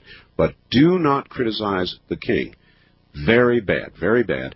Go to jail without passing go directly. West of the Rockies, you're on the air. Hello. Hello. I was wondering if you had an opportunity to read Nothing in This Book is True, but it's exactly how things are. You mean Rush's book? No, it's... Not the way you wish... well, I see. No, it's Bob Frizzle's book. Nothing in This Book is True, but it's exactly how things are. Sounds like a play on Rush's book, but no, I haven't read it. No. Yeah, it's by Bob Frizzle, and it's available from Frog Limited Press. Frog Limited Press? Yeah, and it talks about the Philadelphia experiment and the alien creatures and the fourth dimension and Egypt and Atlantis and... So you could say it jumps around a lot. Oh, yeah, and the graves in Tibet. From Frog Press, you don't even get it, do you? Oh, yeah, it jumps around. I'm sorry. Yeah, thank you. Yeah. I enjoy your program. Well, I've enjoyed your call, and it sounds like an interesting book. Thank you very much. You're welcome. I have a lot of books. You got to see all the books I've got. I've got my own library. Getting to them all is another matter. On the wild card line, you're on the air. Hi. Yeah, good morning, Art. And to you. Welcome back from your trip. This is Richard calling from PV. Togo country. Where? Palos Verdes. Palos Verdes, okay. Well, Yeah. see, that could mean Pahrump Valley. Yeah, see, I enjoyed your first broadcast on your return. Welcome back to the good old USA. It's always good to get back. Yeah, listen, Art, you know, you really fascinate me. Star Trek is one of my favorite science fiction shows, you know. There's a lot there for a person's imagination, you know, and you do a lot of phenomenal things, and you're in very much of a leadership position in the United States, as far as I'm concerned, you know, because... No, I'm not. Look, Don't confuse talk show hosting with leadership. It's not leadership. It's talk show hosting. Leadership is when you get elected, and even then it's hard to find. Well, I mean, you have a tremendous amount of impact on the peoples, throughout all your 170 stations. That might be so. Yeah, and, the other night, when you had the broadcast, the gentleman called in, and this is one of the reasons why I called you about. He was talking to you about this gentleman by the name of Ted Gunderson, who's locally out here in Santa Monica, Yes. I've never had the privilege of meeting the man in person, but I have spoke to him a long time ago, 1992, on the telephone. Right. And he wrote this article, and there's a lot to this article, and he's in Santa Monica, and I really would love to challenge that you'd have him on the air to talk about this. The man has put his life on the line, believe me. He's 28 years, he's an expert on security and terrorism in the FBI, retired FBI agent, and the man has got a lot to say about this situation. I mean, he refers to it as electrohydrodynamic gaseous fuel device, and he says only those persons who need to possess knowledge of research classified at the very highest level of top secret by the U.S. government, in addition to access to a vast array of chemical and electronic components. All right, well, I'll tell you what. Have him contact me, and I beg pardon? Have him contact me, and we'll talk about it. Well, I mean, he's in the phone book in Santa Monica, California. Okay. Well, I'll give you his number if you like. No, not here. You can fax it to me, sir, or send it to me in a letter, but please don't give it out over the air. But I'm glad to. I'm always glad to talk to anybody who would make an interesting guest. You will find out as time goes on. I don't have guests on the show just to have them on. There's got to be some. Either it's got to relate to something hot going on, or it's got to be a lot of fun, or it's got to be really fascinating, or I just don't fill up time with guests. Otherwise, we've got open lines to do here. West of the Rockies, you're on the air. Yeah, hey, Art, how you doing? Pretty well. Okay, this is Anthony from Cottonwood, California. Hi. Okay, I had an interesting thought here. You're talking about Newt Gingrich possibly running for the presidency. I would love it. The guy's got some brass cojones, no doubt about it. Who do you think he would choose for his running mate? I'll tell you who the best person would be. Colin Powell. You think so? Oh, yeah. Yeah, that would do all kinds of things. I mean, I could make a whole list about why Colin Powell would be an incredible running mate for Newt Gingrich. Now there would be a ticket. Yeah, that definitely would. That would be a power play. Boy, you'd have all the big guns coming out. Yep. No doubt about it. I mean, that's the kind of election I want to see. I don't want a boring election. Dole and Clinton, that's going to be boring. I'll bet you. Oh, yeah, I'm sure it would be. Dole's not really even the man you want to get in the White House. No, I just wanted to say also that I've been listening to your program for a long time, and you really give a different outlook on things, a better perspective, maybe. Well, maybe different. Maybe different. I appreciate your call, sir. Thank you. I'm just whatever I am. And I try to not stop and think about that. I also try not to think about all the people that are out there. It really makes me nervous. And people are making me do that all the time. Even at the when we had our meeting in the Far East, they said that, don't you get nervous at all the people out there? And I never even think about it until someone mentions it to me or starts making me think about the program. I don't think that much about it. I just do it. And when I think about it, it gives me the heebie-jeebies. West of the Rockies, you're on the air. Hi. Hi, how you doing? Okay, sir. Am I on the air right now? As opposed to some other time, you mean? Yes, you're on right now. My name's Carl. I just wanted to throw my 2 cents in. Okay. I don't think that Gingrich is, I don't think he's going to run right now, this 96 year coming in. But I think he'll gear up for the next election after that. Well, that's the conventional wisdom, but I think he's starting to change his mind. You think so? Yeah, I do. And about Bob Dole? Yes, sir? Yeah, I can concur with what you're saying about him. He's seems like he's an opportunist. Well, see, everybody's saying that. I mean, everybody's calling up saying this and that about Bob Dole, except for one man who said he's better equipped to be president. In other words, so many in this audience seem to agree with that position, and yet all the great surveys are showing that Bob Dole is just way out in front. I mean, nobody's even close. And one more thing. Hmm? You know, Clinton wouldn't be so bad if he didn't have so many problems with his flip-flops and also with, I mean, his Yeah, but that's just like saying... The way he ran his cabinet, getting everybody into place, I mean, it was a fiasco. Past presidents, whether you liked them or not, they always had their transition team was, you know, the way they ran things, and they got their cabinet set, and they got all their appointments, and I mean, everybody's had scandals before, man, but this guy... Yeah, but that's like saying, you know, Hitler wouldn't have been so bad if he hadn't been a Nazi. I got to run, sir. Thank you. I mean, he does have all these problems.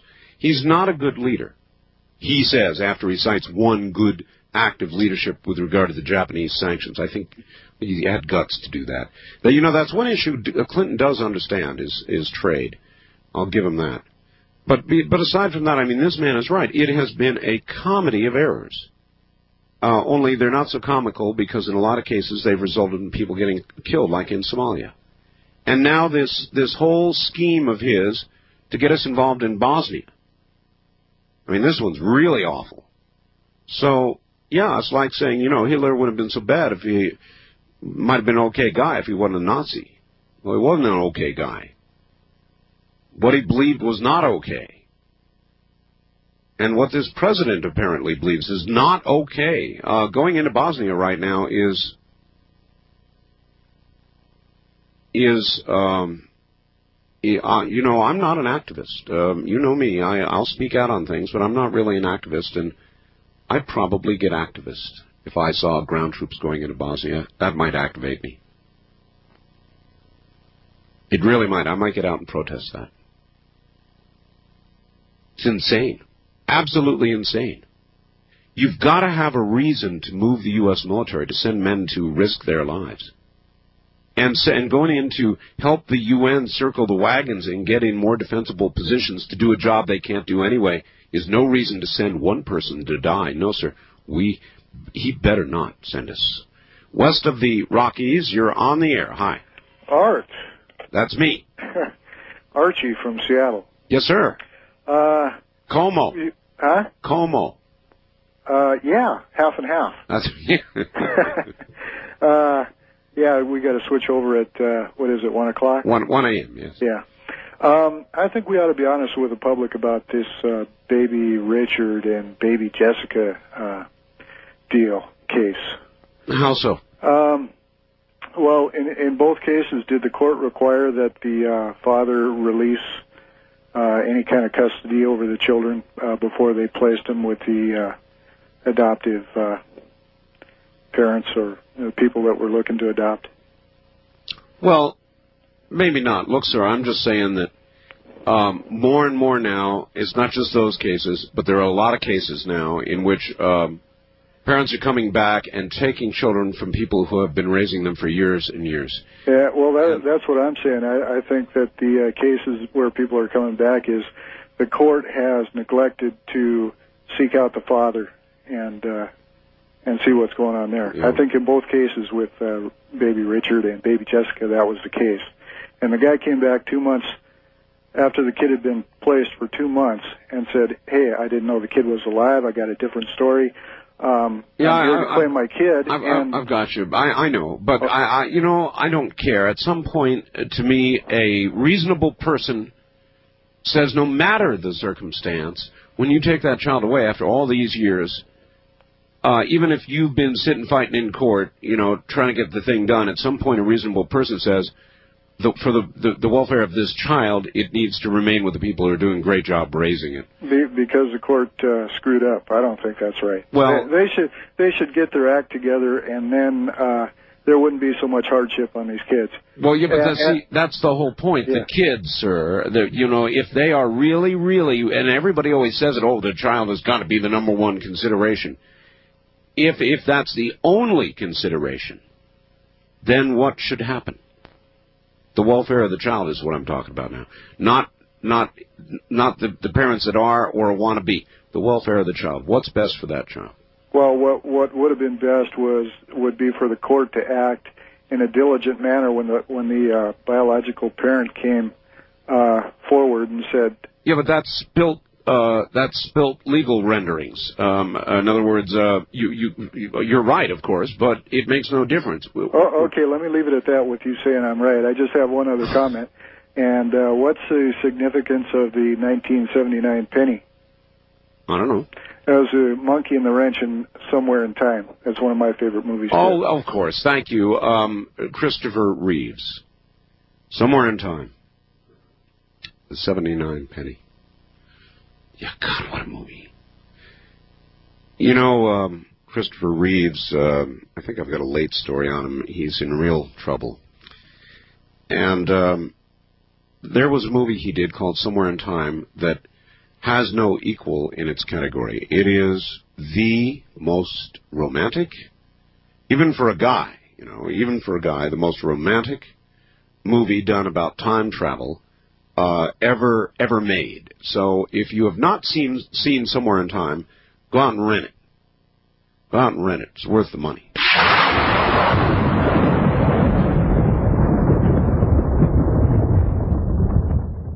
First-time caller line, you're on the air.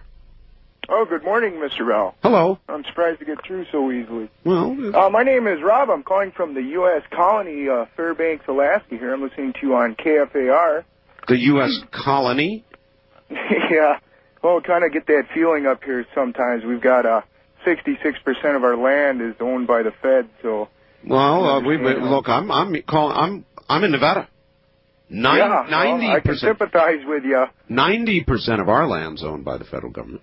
Ouch. Well, has the other 10%? What kind of Well, I've got a little bit of it myself. Oh, that's good. I say 90%. I think it is way up there. It's more than Alaska even. Geez, that's pretty tough. Have you ever been up here before, Art? Well, I lived in Anchorage. Did you? Oh, yeah. I know it's when I first moved up here, one of the most striking things when I came flying in was just the lack of industry. You know, I had grown up in the Milwaukee area back in Wisconsin. Listen, I've got some news for you. I may be coming to Fairbanks in August.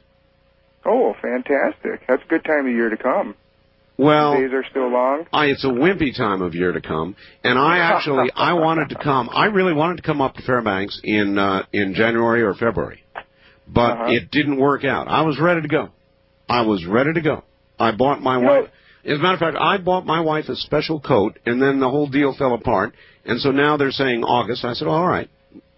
Okay. Yeah, definitely. Alaska should be experienced in the winter and in Fairbanks. That's right. Boot. Yeah. If you're going to come, why be a softy about it? The reason I was calling was about the Ebola thing. I've heard so many different things when it first came out.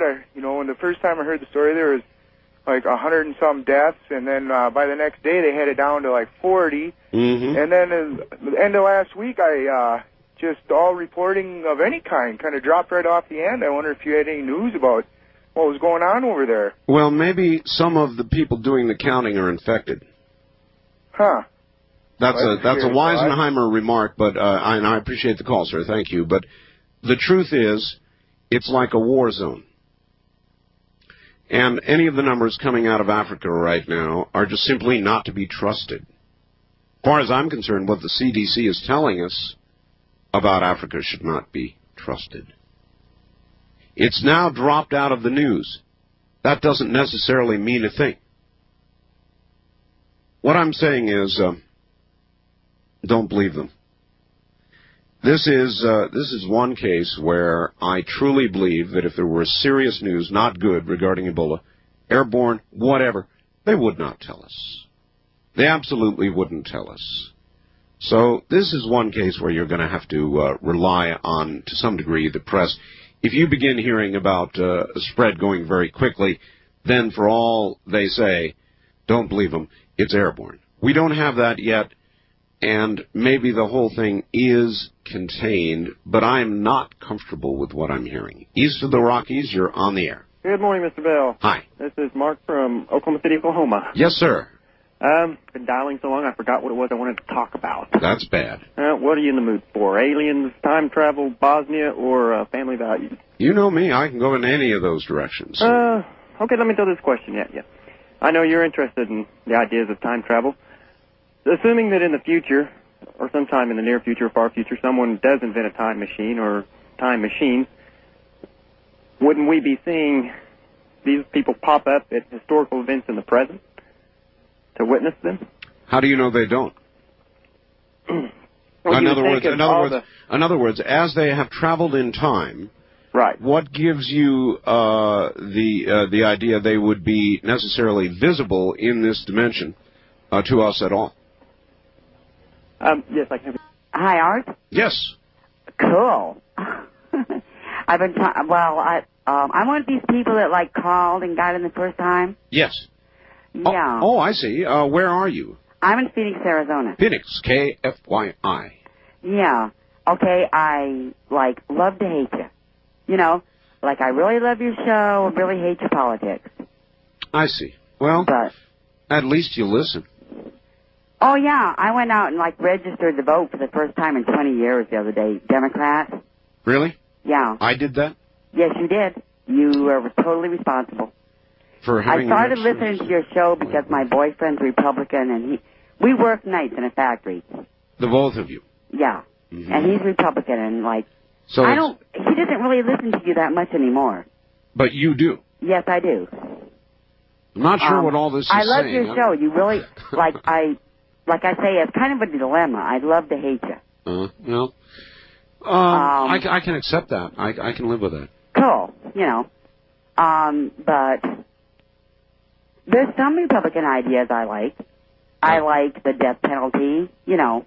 I like the chain gang thing. You do? Yeah. But, you know, that's all I can think of, really. You know, most of your ideas I really hate. Like what? Like what? Like what?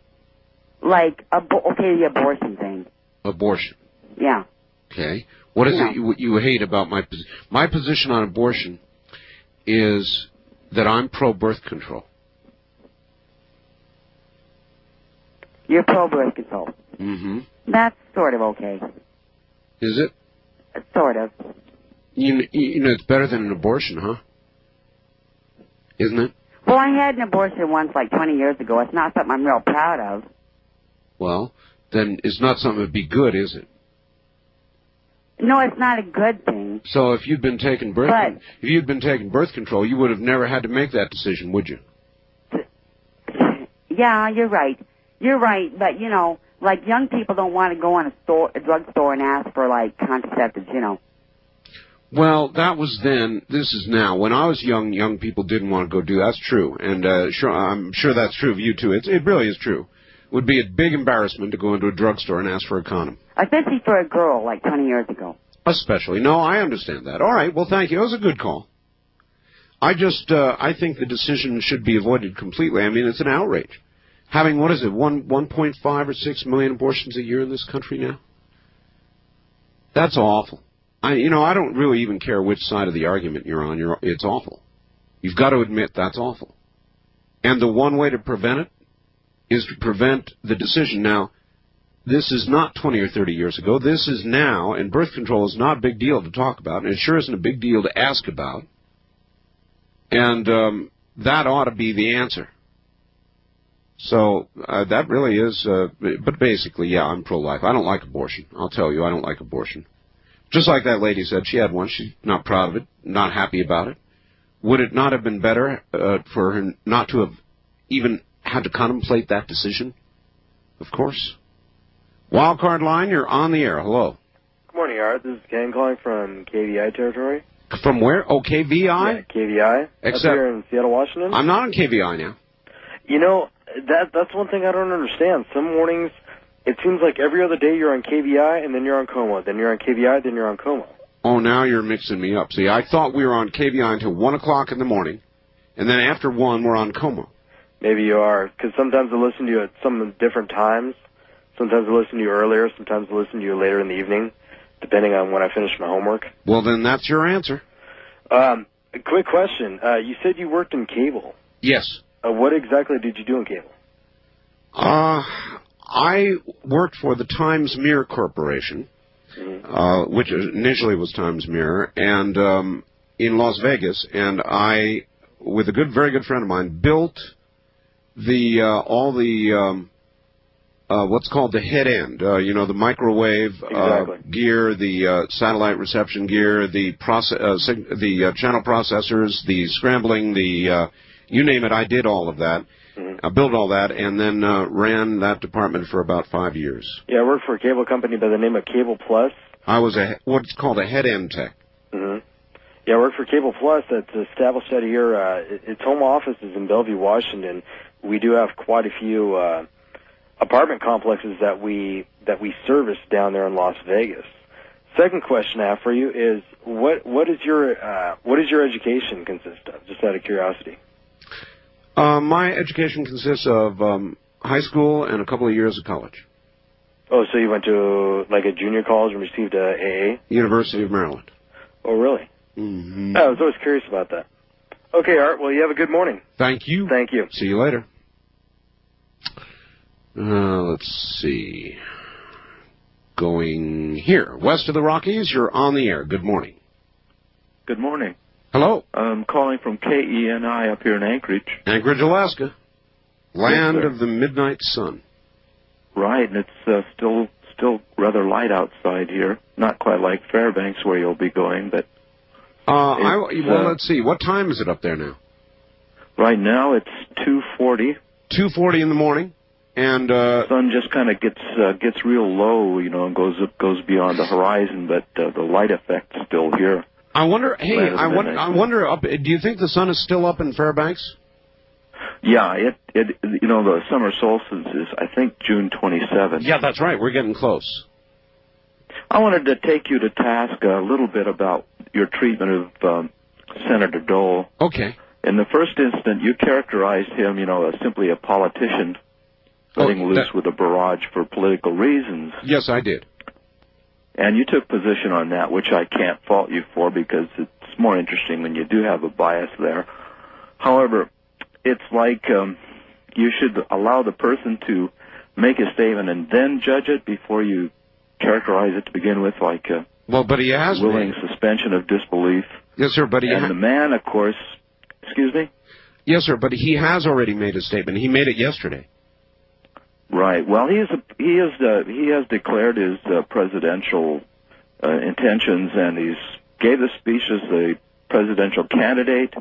I'm pretty sure he was advised to, let loose with both barrels and let it shake loose his image. Yeah. And I think he did that. Mm-hmm. And I don't see how you can quite fault him for doing that, as opposed to looking at what he actually said, the content of his message. Mm-hmm. And I think that what I heard you say was that you kind of keyed on a couple of things there that were a little different than what I've heard locally. There's a man up here named Fritz Pettyjohn. You may know him if you lived up here. And he reported on the speech and indicated that what was important to him was the way in which he did his number on the Time Warner people and said that they were in danger of losing their souls for the way that they were packaging up sleeves for the popular consumption. All right, sir. That would be interesting to you. All right. Yes, it is. No, look, it is. I don't necessarily disagree. My comments about Mr. Dole's statement had nothing to do with the content of what he said, with the exception of the natural-born killers comment. Other than that, my entire assessment of Bob Dole's statement was with regard to the timing of it, the motivation for it, and the sincerity of it. Now, that's pretty harsh. I generally agree with most of what he had to say, frankly. I just think that it was politically motivated, is quite transparent, has no history at all with Bob Dole. He has not come after Hollywood in this way in the past, and he's got a very, very long trail behind him of taking positions on various things, and he has never attacked Hollywood in this way. And he is running. He has stated that he's running, as you point out. He's clearly the leader. It clearly, in my estimation, is an attempt to co-opt the right-wing religious support now enjoyed by Pat Buchanan. He needs that. going into the convention. He needs that. So I see what Mr. Dole did as purely political. Purely political. And I'm not arguing with the content. I guess I'm arguing with the sincerity, and that is pretty serious.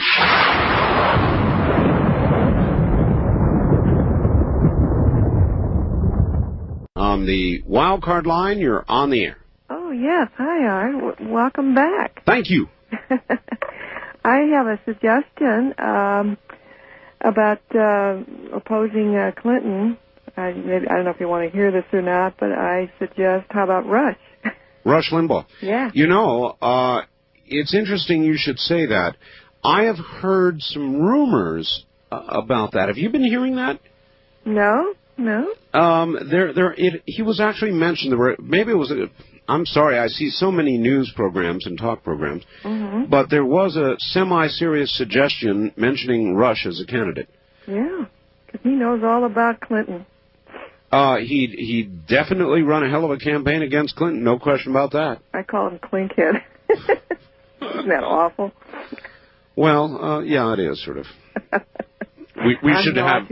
Well, I have the excuse I have. It's early in the morning. So I'm like half asleep. Yeah, I think Rush would be an effective candidate. Yeah, great. Well, it's really good to hear you back. Well, glad to be back. Really missed you. Thank you. Okay. Take care. Rush would be good. He'd be a killer. You know, he'd be hard for Clinton to handle. Very hard for Clinton to handle. It would be hard for talk radio to handle. Now, that'd be something. Well, I hadn't thought about that. I don't think Rush wants to run, though. Does he?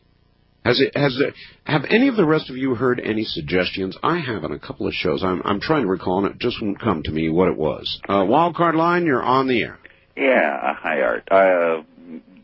Tommy in Cocoa Country. Hi, Tommy. Encinitas. Yes, sir. I wanted to comment on the Baby Richard case. I think that what prompted from your last caller, but real quickly, what I found was really transparent about Dole and his comments about Hollywood. You got some big names out in Hollywood that are Republicans that are obvious by their omission. I mean, Bruce Willis, a hardcore Republican. Sylvester Stallone, hardcore Republican. Yep. Tom Selleck, hardcore Republican. Their studios are out here. I just wondered how it was just the Shannon Doherty. Yeah, exactly. Anyway, with that said, I just wondered who was contributing what to what campaigns and when. Anyway, back to. It's my understanding that Time Warner contributed to Bob Dole's campaign. $5,000, I think. I wonder if they can take it back now. I bet they want to.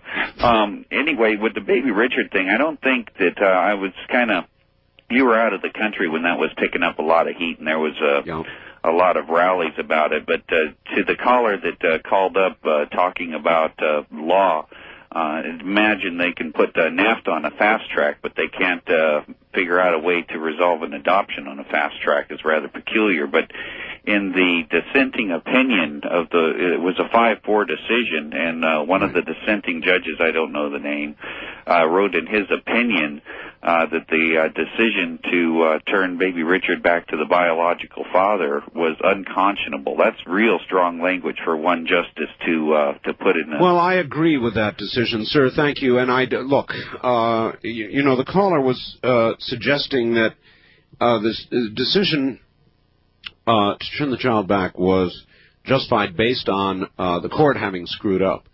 And I guess what I'm saying is everybody runs around saying what's best for the child, what's best for the child. Bull.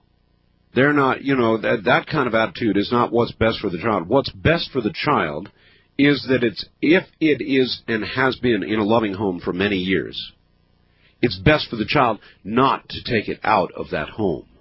So if all these high-minded, highfalutin people out there who really would just practice what they preach about what's best for the child, I don't think there'd be any question. But as usual, we get everything all tangled up in the legal system in America. And as I said, now I understand that lady I met in the airport in Tokyo had the Vietnamese child, was on her way back. East of the Rockies, you're on the air. Hi. Hi, Art. I wanted to talk about Bosnia. In the past year, I've listened to talk radio. I've done extensive reading on our government, so foreign relations, and just all this New World Order stuff. And what I found out is kind of shocking. In World War II, we gave Eastern Europe to the communists. In Korea, we maintained the status quo. Well, in Vietnam, no, just slow up there for a second. Let's take them one at a time. There was an agreement, ma'am, after the war, and after all, the Russians participated and suffered heavily in the war.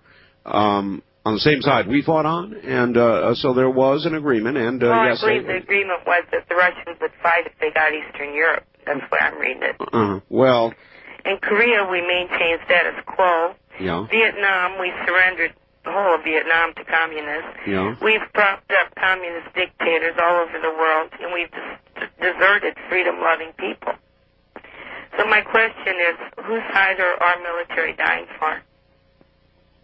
Well, I think we ought to debate that. I think it's come to a time when we should debate this question. You think they're out there fighting for communism, huh? Do the reading and come to the conclusions you want to, but that's the ones that there are probably some of us out there that have come to that conclusion, Art. All right. Well, very good. I understand the way you feel. I don't agree with you. And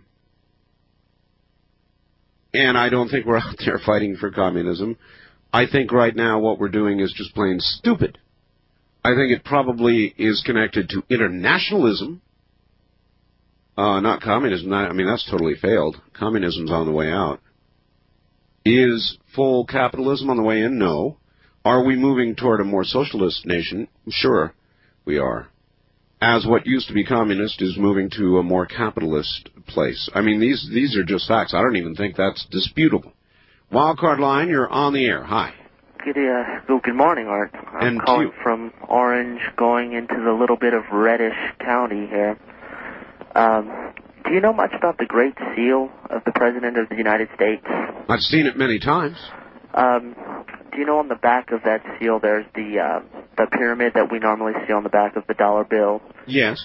And it's got a little slogan up there that says, "He, God, has favored our undertakings," is Annuit Coptus. And I noticed in reviewing some tapes that I recorded on some of Clinton's speeches that he didn't have the seal on the podium the night that he spoke to the people in Oklahoma that Sunday. And I was wondering if you might think that to be a little odd. I've never seen a president without the seal, and it wasn't like it was a day of mourning because he had one whenever he was honoring the dead the police officers that one day. Very suspicious, sir. Yes.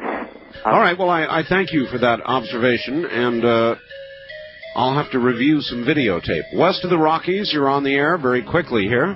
Okay. Hello. Hi, Carol. Okay, well, you're on the air. Thank you.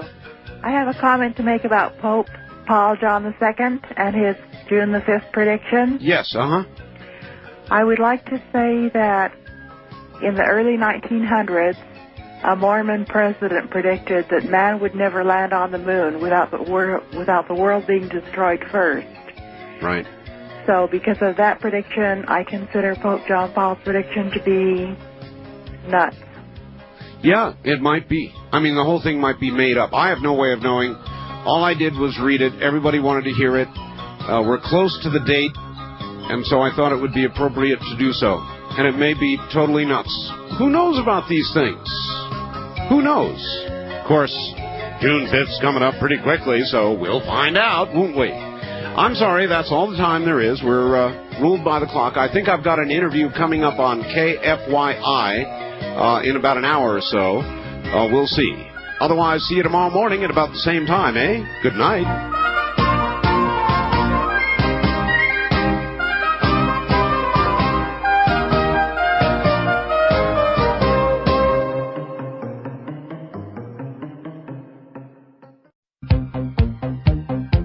Named names. He talked about the movie Natural Born Killers, which he cited for its violent content. True Romance, which he cited for its sexually explicit scenes. I haven't seen that one yet. Now I want to. He also came at Time Warner for the, Two Live Crew, which has a lot of very rough music, without question. To Time Warner, he said the following, quote, "I would ask the executives of Time Warner a question. Must you debase our nation and threaten our children for the sake of corporate profits?" End quote, in question. So that's pretty rough stuff. And I guess point one is it fair criticism? Now, Bob Dole has never had word one to say about Hollywood before. This is new for Bob Dole, but, whenever you see Bob Dole, as I've said many times in the past, if you look very carefully, they don't do close-ups these days, but when they do a close-up of Bob Dole, you can actually see little tiny white houses with the pillars and everything sort of shimmering in each one of his eyes.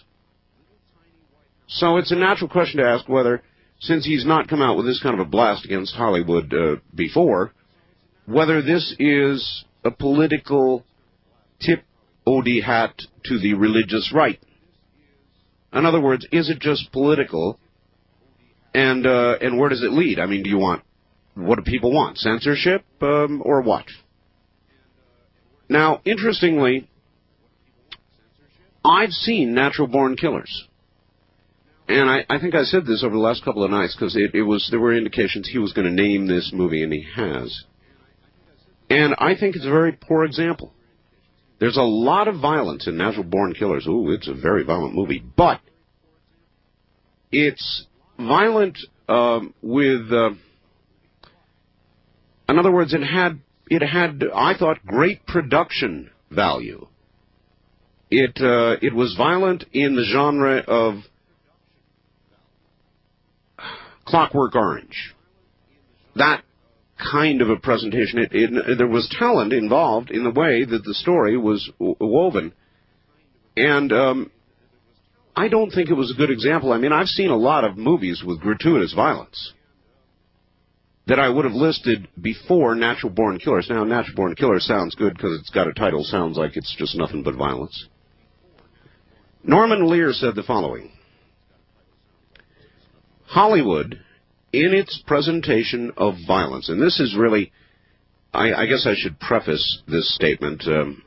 Dan rather read it. But it's a pretty good blast back at Dole, and so while I ask you whether Dole's statement is fair and right, I want to ask you to respond to the one that Norman Lear now makes, too. Norman Lear said, quote, Hollywood, in its presentation of violence and sex, has no more to answer for than the Congress of the United States. The name of the game in the entertainment business is short-term profit. This is exactly what Congress is all about. How you can get elected in the short term and every other value be damned. End quote. Now, do you agree more with the Bob Dole statement or the Norman Lear statement, or both? Do both have value?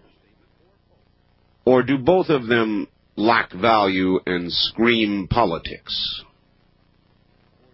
You decide. And here, from the governor of California, Governor Wilson, I've got a very unusual. I don't usually do sound bites, but as you know, Governor Wilson yesterday ended in California affirmative action, and here's what he said.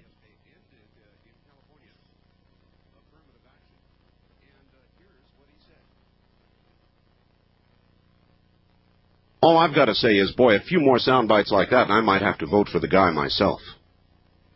It was impressive.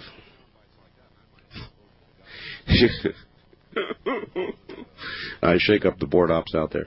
With the stroke of a pen and with the stroke of the angry white male, voter. Pete Wilson, California's governor, outlawed all California state affirmative action programs, actually only affecting at most really a few hundred state jobs. He also endorsed the California Civil Rights Initiative, expected to be on the 96 ballot. Big question is whether this kind of action on the governor's part will get him on the 96 ballot, and I think not. I think not. I would not describe Pete Wilson as my guy. He's for too many things that I am not for. Gun control is right at the top of the list. He's pro-abortion. He breaks promises. He's just done a lot of things that... Anyway, on to Bosnia. The situation is worsening. Just one day after our president seemed, underline the word seemed, to change his mind and prepare the way for U.S. ground troops to enter Bosnia, the Serbs have now responded by promising a bloodbath if U.S. troops show up in any form, and that means even rescue operation. The leader of the Bosnian Serbs now describes the 370 UN hostages, some chained to targets, as prisoners of war, POWs, and says if we try to rescue them, there's going to be a bloodbath. Now, our military is beginning this weekend live ammunition practice in Germany for exactly the kind of operation the Serbs promise will turn into a bloodbath. Some countries are now trying to free their hostages independently of the UN. In other words, they're bargaining. Probably France. France always does that. They'll even pay to get them out. In fact, 2,000 troops are training for the operation now in Germany. 2,000 troops are offshore. Former Secretary of State James Baker said, quote, I think that we're just about to embark on a very, very slippery slope without having given sufficient full consideration to the possible consequences, end quote. Boy, do I agree with that. CBS ended up by saying, our troops, if they do go in, will not go in as peacekeepers, but full combat soldiers ready to take on anyone who gets in their way. Now, let me read you what Reuters this last hour said. The leader of the Bosnian Serbs has delivered a stern warning to the international community. He says any military effort by the United States or any other world power to free hundreds of UN hostages being held by the Serbs would result in, quote, slaughter, end quote. The Bosnian Serbs are holding some 370 UN personnel as human shields to ward off further NATO airstrikes. His warnings came as Serb shellfire rocked the eastern Bosnian Muslim enclave of Gorazda. So, there you have it. That's where the situation in Bosnia stands this morning, not in a good place. The president in Montana, this evening actually, seemed to be turning around again and saying, no, we're not going to put U.S. troops on the ground. There'd be a lot of people killed. I'm losing complete track of what this president is saying and what he's doing, and I think that's because he doesn't have any idea what he's saying and doing from day to day. It changes. So I have no idea what this man is about. All I can say is we've got to get him the hell out of the White House in 96, and I wish it could be earlier. The OJ trial, I've not mentioned that in a few days, but I mention it now because it's about to get interesting. Now, I've got a late report. Somebody in fact said, Art, KNBC down in Los Angeles is reporting tonight that 3 of the remaining 4 alternate OJ jurors are under investigation, may be removed as early as tomorrow. Huh. If this trial ends in a mistrial because the jury pool becomes less than 12, would the next trial be ruled by the same judge, or would a different judge be appointed? That's Linda in Metairie, Louisiana. And indeed, we know that at least 2, maybe even 3 jurors may be soon out or at least being investigated. The boring but crucial DNA portion of the trial is now over. The next witness is going to be a really weird character, this Los Angeles County coroner. You may have seen him in the pretrial hearings. He's a weird character. The allegation was that he was so angry after the pretrial hearings, he went back to the coroner's office and pulled a gun out and said something about dispatching some of O.J.'s attorneys or something. That's the allegation. That guy. So he'll be next on the stand, and during his testimony, the jury will no doubt see what the judge called horrible, graphic pictures of the victims at the scene. I have no problem with that, by the way. Seems to me reasonable they see the truth. Now, the O.J. trial, they say, is not your average trial. The average murder trial in Los Angeles takes about 2 weeks. 2 weeks. Simpson trial is not normal. It's abnormal. They've spent $3 million thus far. And the worst part of it is, it may all have to happen again. Now, in fact, it's looking more and more that way, as though there's going to be a mistrial. If there is a mistrial, and O.J. Simpson has to be retried, heaven help us all, do you think that Judge Ito should be the judge? Or should they seek a new judge? Should he even be retried? Depends, I guess, on how it comes down.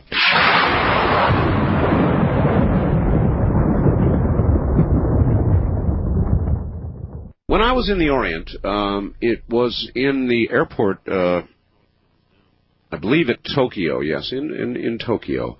I met a lady who had a little bitty baby that, and she was on her way home. She had been in Ho Chi Minh City, or Saigon, your preference, for a couple of months, a lot longer than she had anticipated being there. But she had this little baby, this little Vietnamese baby, and she had just adopted it, and she was as proud as could be, and, on her way back to the States with us.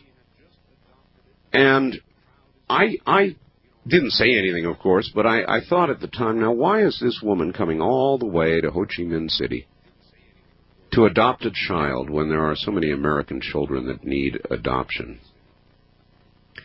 But if you saw 48 Hours, or you saw the CBS report yesterday, maybe that's the answer why. You see, American courts now, for whatever reason, have begun to take children away from parents who have adopted them years after the adoption, because the regular genetic parents have come back and gone to court. And so we hear about baby Richard and baby so-and-so and baby so-and-so, and the stories go on, because the courts wrench these children away from the parents that have adopted them and give them back to the natural parents. And so, you know what? Now I understand why that lady was sitting in the Tokyo airport with that Vietnamese child. And I think it's wrong. I think once an adoption has taken place, it is an adoption. And once a child is with parents for years, those are the parents. And so I don't blame that lady who was on her way back from Ho Chi Minh City with this child. I thought you might have some comments on that. It all kind of fell into place for me when I saw the reports last night on CBS about the courts coming back and taking these children away. I'll tell you something. I'm the kind of guy to be sitting there with a shotgun, loaded and ready for bear. I mean, you have a child for years, and they come and try to take that child away. You'd best not get in my way. That'd be my attitude, anyway. T-Rex, Tyrannosaurus Rex. Oh, no. All of our mental images were wrong. T-Rex, the big meat eater, the guy who stood on 2 legs, 30, 40 feet into the air, something like that. Wrong. The American Museum of Natural History in New York has, the bones there. They've showed for years T-Rex standing up on two legs wrong. You know how they figured out that's wrong? Because they've got lots of footsteps from T-Rex, but no tail dragging behind. And see, if T-Rex was up on 2 feet, then the tail dragged behind, right? But there are no tail tracks. So they said, we've been wrong all these times, so they've redone it. Put all the bones back together a different way. Now, T-Rex stands maybe 7 feet tall. Still a very awesome animal. Still, human beings would be, they said, bite size for T-Rex. But he'd be coming at you at, about the size of a big basketball player or something, about 7 feet. I don't know if basketball players get to be 7 feet, but something like that. Close anyway. Somebody sent me a fax worthy of a question. Equilibrium Analysis, he calls himself, in Southern California. Art, the person asking the difficult questions was indeed asking the correct questions. This was a phone call the other day. In answer to the question of, and I'm going to let this one hang in the air, are we players in the quickening, or are we being played? God, that's a good question. I couldn't answer it. The guy called me, and I had no answer. But the more I thought about it, the more I thought, what a great question. Are we, in fact, you might put it this way, are we the architects of the quickening? And I think most of us agree there is a quickening. Are we the architects, or are we the players? Is it something that's just occurring by the hand of God or natural course of events? And we're just sort of walking along with it here? Or are we the architects of it? I really, I don't have the answer to that, but some of you might want to try. Now, I've had 1 million requests to read the Pope's predictions. And here's what I'm going to do. I'm going to tell you all right now. I will read them. This will be the last time I'm going to read the Pope's predictions to the year 2000. I'm doing it because of the imminent date of June 5th. I will read them after 1 a.m. Pacific time, or a little better than an hour and a half. A little better than an hour and a half from now. I will do that so the latter stations joining the network at 1 o'clock will have an opportunity to hear it. Then I won't get calls all night saying, well, I missed it. Couldn't you read it again? So I'm serving notice now that I will read them after 1 a.m. in the morning, the Pope's predictions to the year 2000, containing a very close-in date now, June 5th.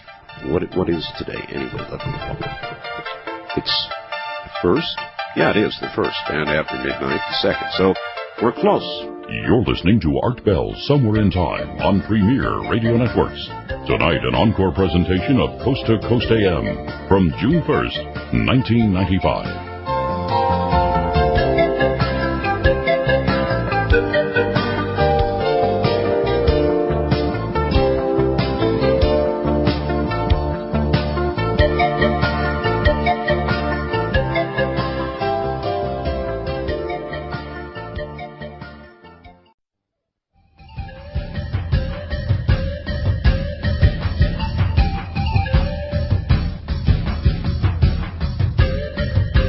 Ringing till we answer. If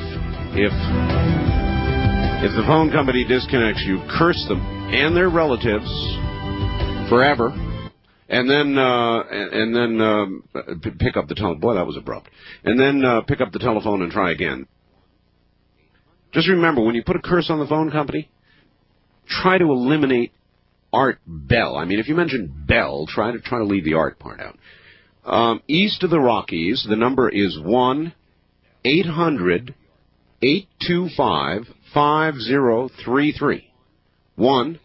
1-800-825-5033, anywhere out east of the Rockies. All right, here we go. A plunge into the unknown. On the wild card line, you're on the air. Good morning. See? Hello, Art. Well, you are there. Hello there. Yes, I'm here. Listen, I'm calling you from Alaska, and our cable is down, and we're on the satellite, so there's going to be a little delay between my talking and your talking. Well, that's all right. I can bear with it. As long as we know there is that delay, then there won't be a problem. Okay, one reason I called tonight, Art, I wanted to see if I could get a number where I could call. I wanted to get the map that Gordon Michael Scallion was talking about. Okay, well, that would have to come directly from Gordon Michael Scallion, and I would have an awful lot of paperwork that I'd have to go through here to be able to find it for you. So all I can do is promise I'll try and find it and get that on the air for you. That'd be great. All right, thank you, Art. All right, thank you very much for the call, sir. Actually, I would think that the satellite delivery would be the one that would provide the least delay. Maybe not. Maybe it's the other way around. I don't know anymore. I know that when we talk very, very long distances, there is a delay, and unless you're used to doing it, it can be very confusing because everybody starts talking over everybody else. It can be done. You just have to be aware of the delay and account for it.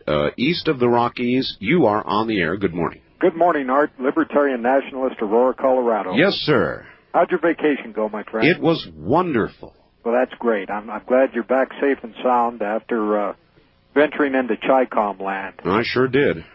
Yeah, it must have been pretty interesting. By the way, I've got now most of the, in fact, all of the photographs back. I have to scan a few more, and probably tomorrow I'm going to be uploading them. So the photographs from the trip are about to be available. Okay. Well, Art, you posed a question. Did Bob Dole say what he said about Hollywood in order to pander to the religious right? That's correct. And I think he did. I think everything the man does is politically inspired. Me too. And, I have immense respect for his service during World War II. But, this is no longer the same man. I think somebody laid one of those pods from Invasion of the Body Snatchers next to him when he was sleeping one night, and he was replicated. Yeah, I really hate to say it, but I think the Republican Party, if it nominates Bob Dole, is making a tragic mistake and a big move toward putting Bill Clinton back in for 4 more absolutely unbearable years. So, you're right on the money, Art. You and I agree on some things, disagree on others. My ideology is pretty much in line with Chuck Harder's, but one thing we absolutely agree on, Slick Willie has got to go.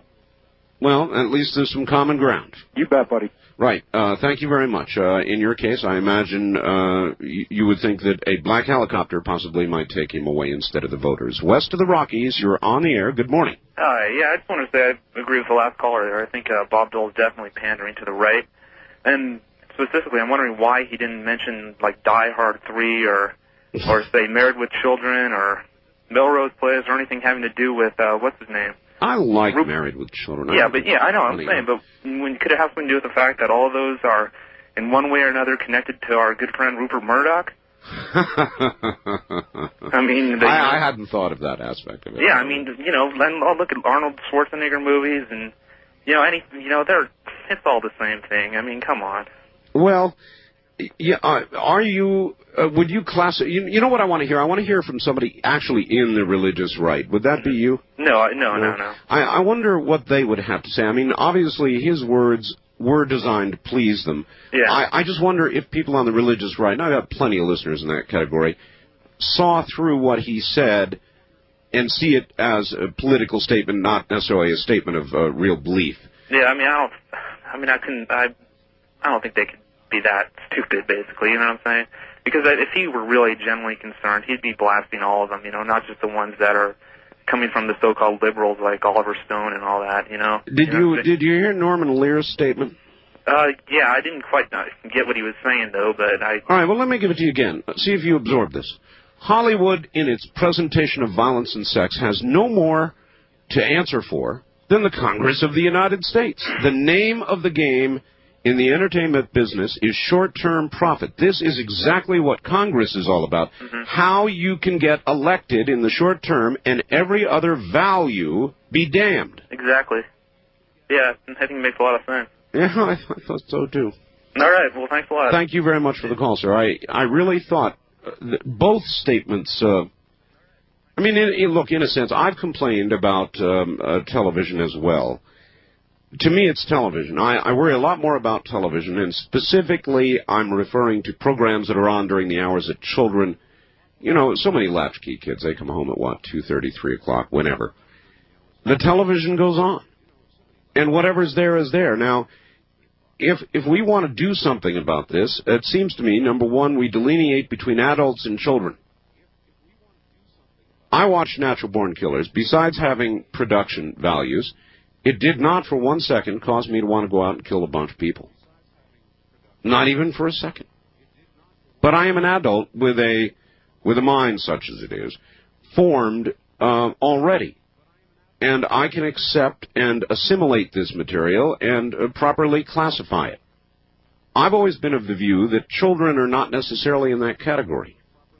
And I know it sounds Hitler-esque to many, but I would have no problem with a regulation that from certain hours to certain hours, there not be gratuitous violence and sex on TV. Movies are a different thing. They've got ratings. Parents ought to be out there controlling their children, whether or not they go to an R and X-rated movie, whatever. That's the job for parents, and there are ratings that allow that job to be done. So I'm not going to blame Hollywood there. Nor do I think that most adults are influenced one way or the other by movies with violence or sex. I think the violence is probably a lot more serious than the sex.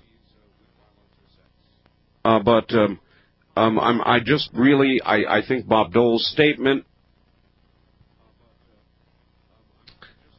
was political. That's all, it was political.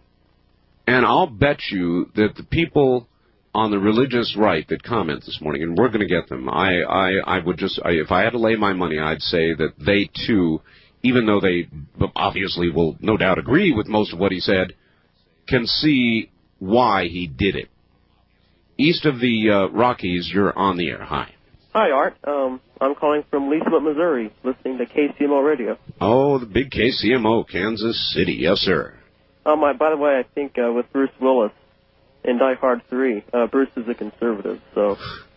Well, I haven't seen Die Hard 3 yet. I've heard a lot of good things about it. Really? The first two Die Hards were great movies. Yeah, I never saw them. But I think it was about a year ago I saw Bruce Willis on Entertainment Tonight bad-mouthing Clinton. And by the way, the Die Hard movies also, they were not gratuitous violence. Granted, there was a lot of really cool explosions and stuff, but it was not just gratuitous. In other words, there was a serious, dramatic presentation of a story. Right? I've never seen neither movie. Oh, I see. Well, gratuitous violence generally means violence simply for the sake of it. Oh, yeah, just blatantly show the gore. Yeah. But as far as what mediums to attack, though, and by the way, I hope Bob Dole doesn't stick with this too far, because that's sort of what did in Bush at the Republican convention in '92, pandering a little bit too much to the far right, letting Pat Robertson take the podium at the convention. But as far as what medium to attack, though, it seems like they always go after network TV. ABC and all them are now. Well, they're putting up their violence disclaimers when it's more cable TV. Well, yeah, but who cares about disclaimers? They just cause more people to watch it anyway. Network TV is different than movies, and the reason it's different is because it's delivered into your home free of charge, not like a cable channel that's scrambled that you got to pay for an order. Well, yeah, but when the kid comes home from school, though, it's not the same as paying $5 to see a movie. He just turns on the TV. Yeah, exactly. I think, if anything, the media should be attacking cable TV rather than going after network television. All right, sir, thank you. I disagree. Again, cable is something that you've got to specifically order and pay for, and the really rough stuff is on pay-per-view, and you've got to specifically order that. Look, I really do delineate between an adult and a child. A child's mind is not yet formed.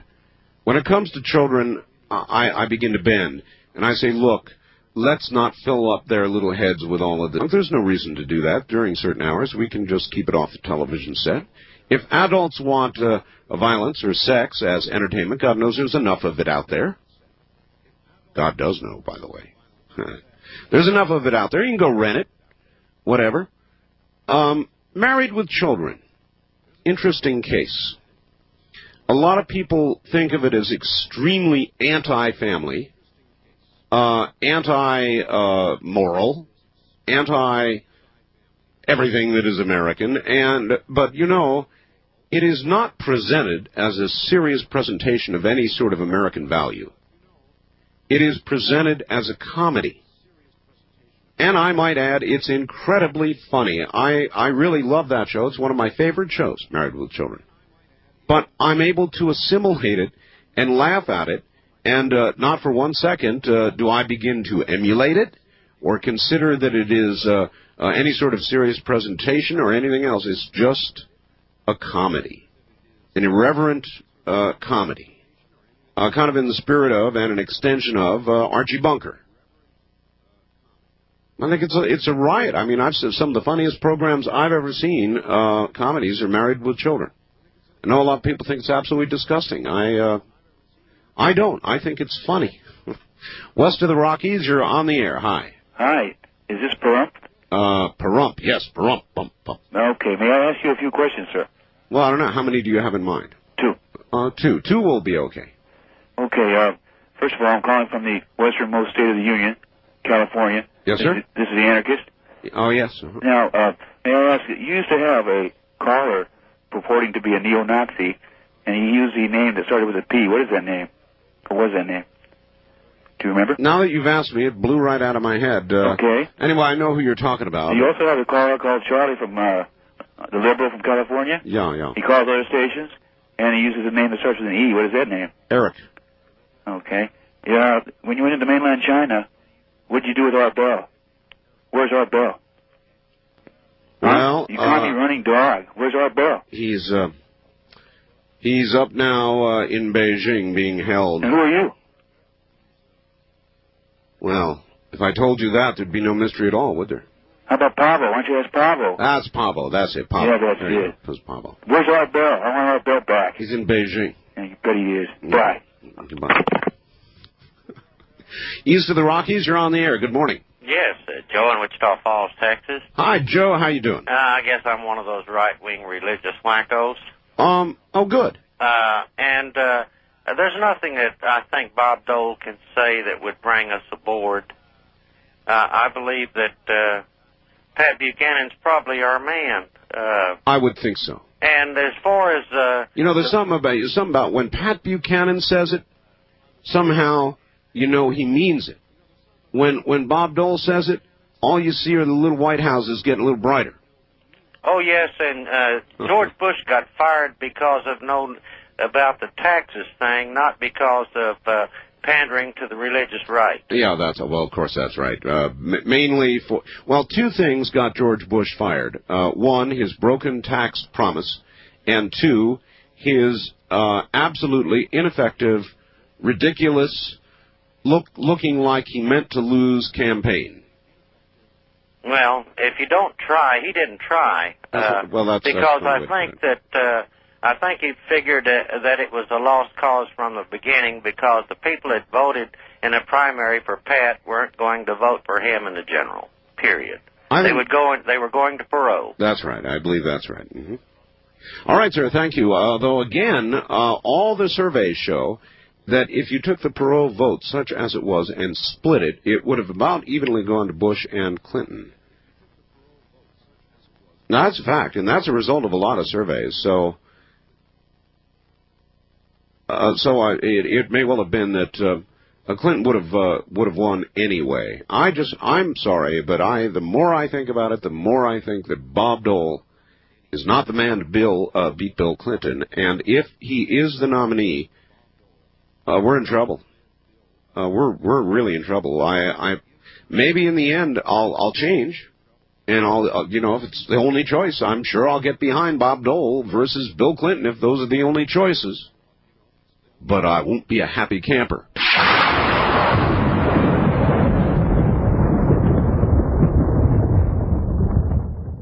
East of the Rockies, you are on the air. Good morning. No, you're not. West of the Rockies, you're on the air. Hello. Hi, Art. This is Robert up in Portland. Hi, Robert. I remember. I've read at least Isaac Asimov's Science Fact, little magazine-type booklet thing. It's actually science fiction. He writes science fiction. It's Science Fact. There was one that was Science Fact. Really? That he was majorly involved in, and that's why his name was on the cover. I see. Because he's written several non-fiction science books and whatnot. And? He's a PhD. Yes. And, or was.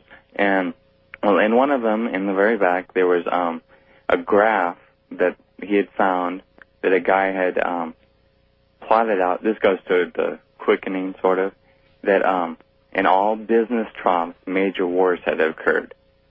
In all business what? In major business troughs, like recessions. Oh, down cycles, yes. Down cycles. Uh-huh. Yes. They, war is more likely, surely, yes. Civil War, the Revolutionary War, World War I, and World War II all happened in recessionary periods. In that case, the market was up 86 points day before yesterday, and another 6 or 7 points yesterday. So I guess we're okay for the moment, huh? Yeah, he predicted the next one for about 2005. Okay, thank you very much for the call. I don't know how you can refer to what appear to be prognostications as science fact, but okay. Wildcard line, you're on the air. Hi, Art. Hello. This is Bob from Eagle River, Alaska. Hi, Bob. Yeah, I guess start out with Bob Dole. What about Bob Dole? Well, I'm pretty far right and I'm pretty religious, but he hasn't fooled me any. As far as I'm concerned, I wouldn't vote for him, even if it was only him and Clinton. Even if he blasts movies like Natural Born Killers and that kind of thing, that doesn't attract you. Not a bit. No. That's just, I think it's all politics. Got nothing to do with anything. That's like President Clinton blasting talk radio. That was just to make points with somebody. But all in the same vein, I think. Trying to nose up a little to Gordon Liddy, huh? Yeah, maybe. That Gordon Liddy sure likes him. But I'd like to say something about Bosnia, if I could. Sure. Okay. Real quick, because we're almost out of time here. Okay. I just think President Clinton, he needs to learn that he can't delegate responsibility. He can delegate authority, but not responsibility. And he's trying to say that we're not going to send ground troops, but if NATO asks, then we'll send ground troops, and we won't put them in harm's way. Yeah. Then he goes back to something else. No, you're right. One day it's one thing, one day it's another. This is a man who will say anything on any given day. To Archive Obscura, please like and subscribe.